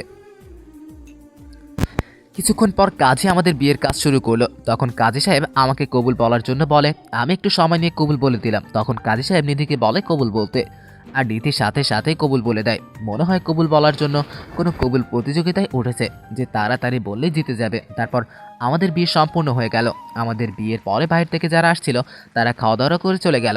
আর এতক্ষণ সময় আমি আর নিধি একসাথে বসেছিলাম, কিন্তু নিধি আমার সাথে কোনো কথাই বলেনি। আমি ওর দিকে তাকালি, রাগি চোখে আমার দিকে তাকাই, তাই আমিও ভয়ে কিছু বলতে পারি নাই। সবাই চলে যাওয়ার এখন শুধু আমাদের বাসায় নিধির পরিবারের লোকজন ছাড়া আর কেউ নাই। আর তখন আমার আব্বু বলে, এই তোমরা সবাই এখানে আসো, এখন সীমান্তের বিচার হবে। আমার বিচারের কথা শুনে সোফায় বসা ছিলাম, সেখান থেকে লাফ মেরে দাঁড়িয়ে গেলাম আর বললাম, আমার বিচার মানে কি করছি আমি যে আমার বিচার করবেন? আশেপাশ থেকে আম্মু বলল, তুই মনে হয় জানিস না তুই কি করছিস। তোমার যদি না বলো তাহলে আমি কি করে জানবো যে আমি কি করছি? আর আমার জানা মতে এমন কিছু আমি করি নাই যার জন্য তোমরা আমার বিচার করবা। আমার এইভাবে কথা বলা দেখে আব্বু বলল, তুমি কালকে কোন মেয়েটাকে কাজে অফিসে নিয়ে বিয়ে করতে চাইছো? তোমার সাথে নিধির বিয়ে ঠিক হয়ে আছে, তারপরও তুমি কিভাবে এমন একটা কাজ করতে পারলা? তুমি না নিধিকে ভালোবাসো? আমি তো আব্বুর কথা শুনে ঠাস করে মনে হয় আকাশ থেকে মাটিতে পড়লাম। আমি আবার কোন মেয়েকে বিয়ে করতে যাব? তখন আমি বললাম, এসব মিথ্যা কথা, কে বলেছে এসব আপনাকে? মিথ্যা কথা কেন হবে? নিধি নিজে আমাদের কাছে বলছে। আব্বুর কথা শুনে আমি নিধির দিকে তাকায় দেখি নিধি কান্না করতেছে। তখন আমি নিধিকে বলি, নিধি তুমি এগুলা কি বলছো? আমি কাল বিয়ে করছি মানে? আর তুমি এই খবর কোথায় শুনলা? তুমি যাকে বিয়ে করবা তার বান্ধবী নিজে আমাকে বলেছে। আর আমি তোমার বন্ধু আতিককেও জিজ্ঞাসা করেছি, সেও বলল তুমি কাজে অফিসে গেছো কি কাজ করতে। তার মানে তুমি কালকে বিয়ে করতে, এটা নিশ্চিত? আমি এখন মোটামুটি ধরতে পারছি ভুলটা কোথায় হয়েছে, কিন্তু শিওর হওয়ার জন্য বললাম, আমি যাকে বিয়ে করব তার নামটা কি তুমি জানো? জানলে বলো। জানি, তার মানে হলো মায়া। এইবার আমার হাসি চলে আসলো আর আমি সবার সামনে হু হু করে হাসতে লাগলাম। আর এইভাবে হাসতে দেখে সবাই অবাক হয়ে যায়। তখন আব্বু বলল, তুমি এভাবে হাসছো কেন? আগে আসল কারণটা বলো। নিধি যা বললো তা কি সত্যি নাকি মিথ্যা? সত্যি, কিন্তু কথা বলার আগেই আব্বু, কি তোমার এত বড় সাহস, তুমি অন্য একটা মেয়েকে বিয়ে করবে? আজকে তোমার খবর আছে। বলে আব্বু যখন আমাকে মারতে আসবে তখন আমি বললাম, আব্বু প্লিজ থামেন, আগে আমার কথা পুরোটা শুনুন, তারপর আমার বিচার করেন। বলো, কিন্তু অন্যায় তোমার হলে তোমার খবর আছে আজকে। তারপর আর কি আমি একে একে সারাদিনের সব কাহিনী খুলে বললাম। আর আমার কথা শুনে সবাই মাথা নিচু করে ফেলে। তখন নিধির মা বলল, আমি আগেই বলেছিলাম সীমান্ত এমন কাজ করতেই পারে না। শুধু শুধু নিধির কথা শুনে এত কিছু করতে হলো, আর সীমান্তকে এত কথা শোনাতে হলো। সব দোষ নিধির। এই কথা শুনে নিধি ভ্যা ভ্যা করে কেঁদে দিয়ে বলে, আমি কি জানতাম নাকি ওই মেয়ে আমাকে মিথ্যা বলেছে? আমি জানলে কি আর এমন করতাম নাকি? আমি সব করেছি সীমান্তকে হারানোর ভয়, কারণ ও যদি কিছু করে ফেলে তাহলে আমার কি হবে? এরপর শুধু তখন আমার আম্মু নিধির মাথায় হাত বুলিয়ে বলে, না মা, তুই কোনো ভুল করিসনি, যা হবার হয়ে গেছে। এখন দুজনে মিলে জীবনটা সুন্দর করে সাজিয়ে নে। আর আমরা যেন সামনের বছরে দাদা দাদি হতে পারি, মনে রাখিস কিন্তু। আম্মুর এই কথা শুনে নিধি লজ্জায় লাল হয়ে যায়, সেখান থেকে চলে যায়। আর আমি চলে যাই ছাদে। ছাদে গিয়ে ভাবতে থাকি কি থেকে কি হয়ে গেল, যেখানে আজ দিনের বেলায়ও তত সুন্দর সিঙ্গেল ছিলাম, আর রাত না হতেই হয়ে গেলাম ডাবল। ভাবছিলাম আরও কয়েকদিন সিঙ্গেল লাইফের মজা নিব, কিন্তু ডাইনিটা তার হতেই দিল না। ছাদে একা দাঁড়িয়ে এসব ভাবছিলাম, তখন আমার বোন এসে বলল, কি রে ভাই, আজ রাত কি ছাদেই পার করবা নাকি? কয়টা বাজে সে খেয়াল আছে? তাড়াতাড়ি রুমে যাও, ভাবি তোমার অপেক্ষা করছে। আমি ঘড়ির দিকে তাকিয়ে দেখি 12:30 বাজে, তাই রুমের দিকে যেতে লাগলাম। আর ভাবছি নিধিকে একটু মজা দেখাবো, তাই বুকের সাহস নিয়ে ঢুকলাম রুমে ঢুকে দেখি পুরা রুম ফুল দিয়ে সাজানো, আর খাটের মাঝে বসে আছে নিধি। আর আমাকে দেখে নেমে এসে সালাম করলো আর বলল, অজু করে আসো, একসাথে নামাজ পড়ে নিই। তারপর আমি অজু করে এসে দুজন একসাথে নামাজ পড়ে নিলাম। আর নামাজ পড়ে আমি খাটে বসতে নিধি আমাকে জড়িয়ে ধরে আর বলে, প্লিজ আমাকে ক্ষমা করে দাও, আমি বুঝতে পারিনি। ঠিক আছে, দিলাম ক্ষমা করে। তাহলে এখন আমাকে আদর করো, আমার না খুব আদর আদর পাচ্ছ। আমি এখন কিছুই করতে পারবো না, সরো, আমি ঘুমাবো। নিজে আম্মুকে বললে ভুলে গেছো? আদর না করলে তাদের কথা কেমনে রাখবো? আমি কিছু জানি না, তুমি কিভাবে তাদের কথা রাখবে আমি কিছু করতে পারবো না। আমার কথা শোনার সাথে নিধি রেগে যায় আর আমাকে বিছানায় ফেলে দিয়ে আমার উপরে শুয়ে বলে, ঠিক আছে, তোমার কিছু করতে হবে না, যা করার আমি করছি। আজকে আর কোনো বাধা মানবো না, সব কিছু নিজের করে নিব। আরে কি করছো? আমাকে কিছু বলতে না দিয়ে নিধি বলল, চুপ, একদম চুপ। তোমার গল্পের নাম কি দিয়েছো?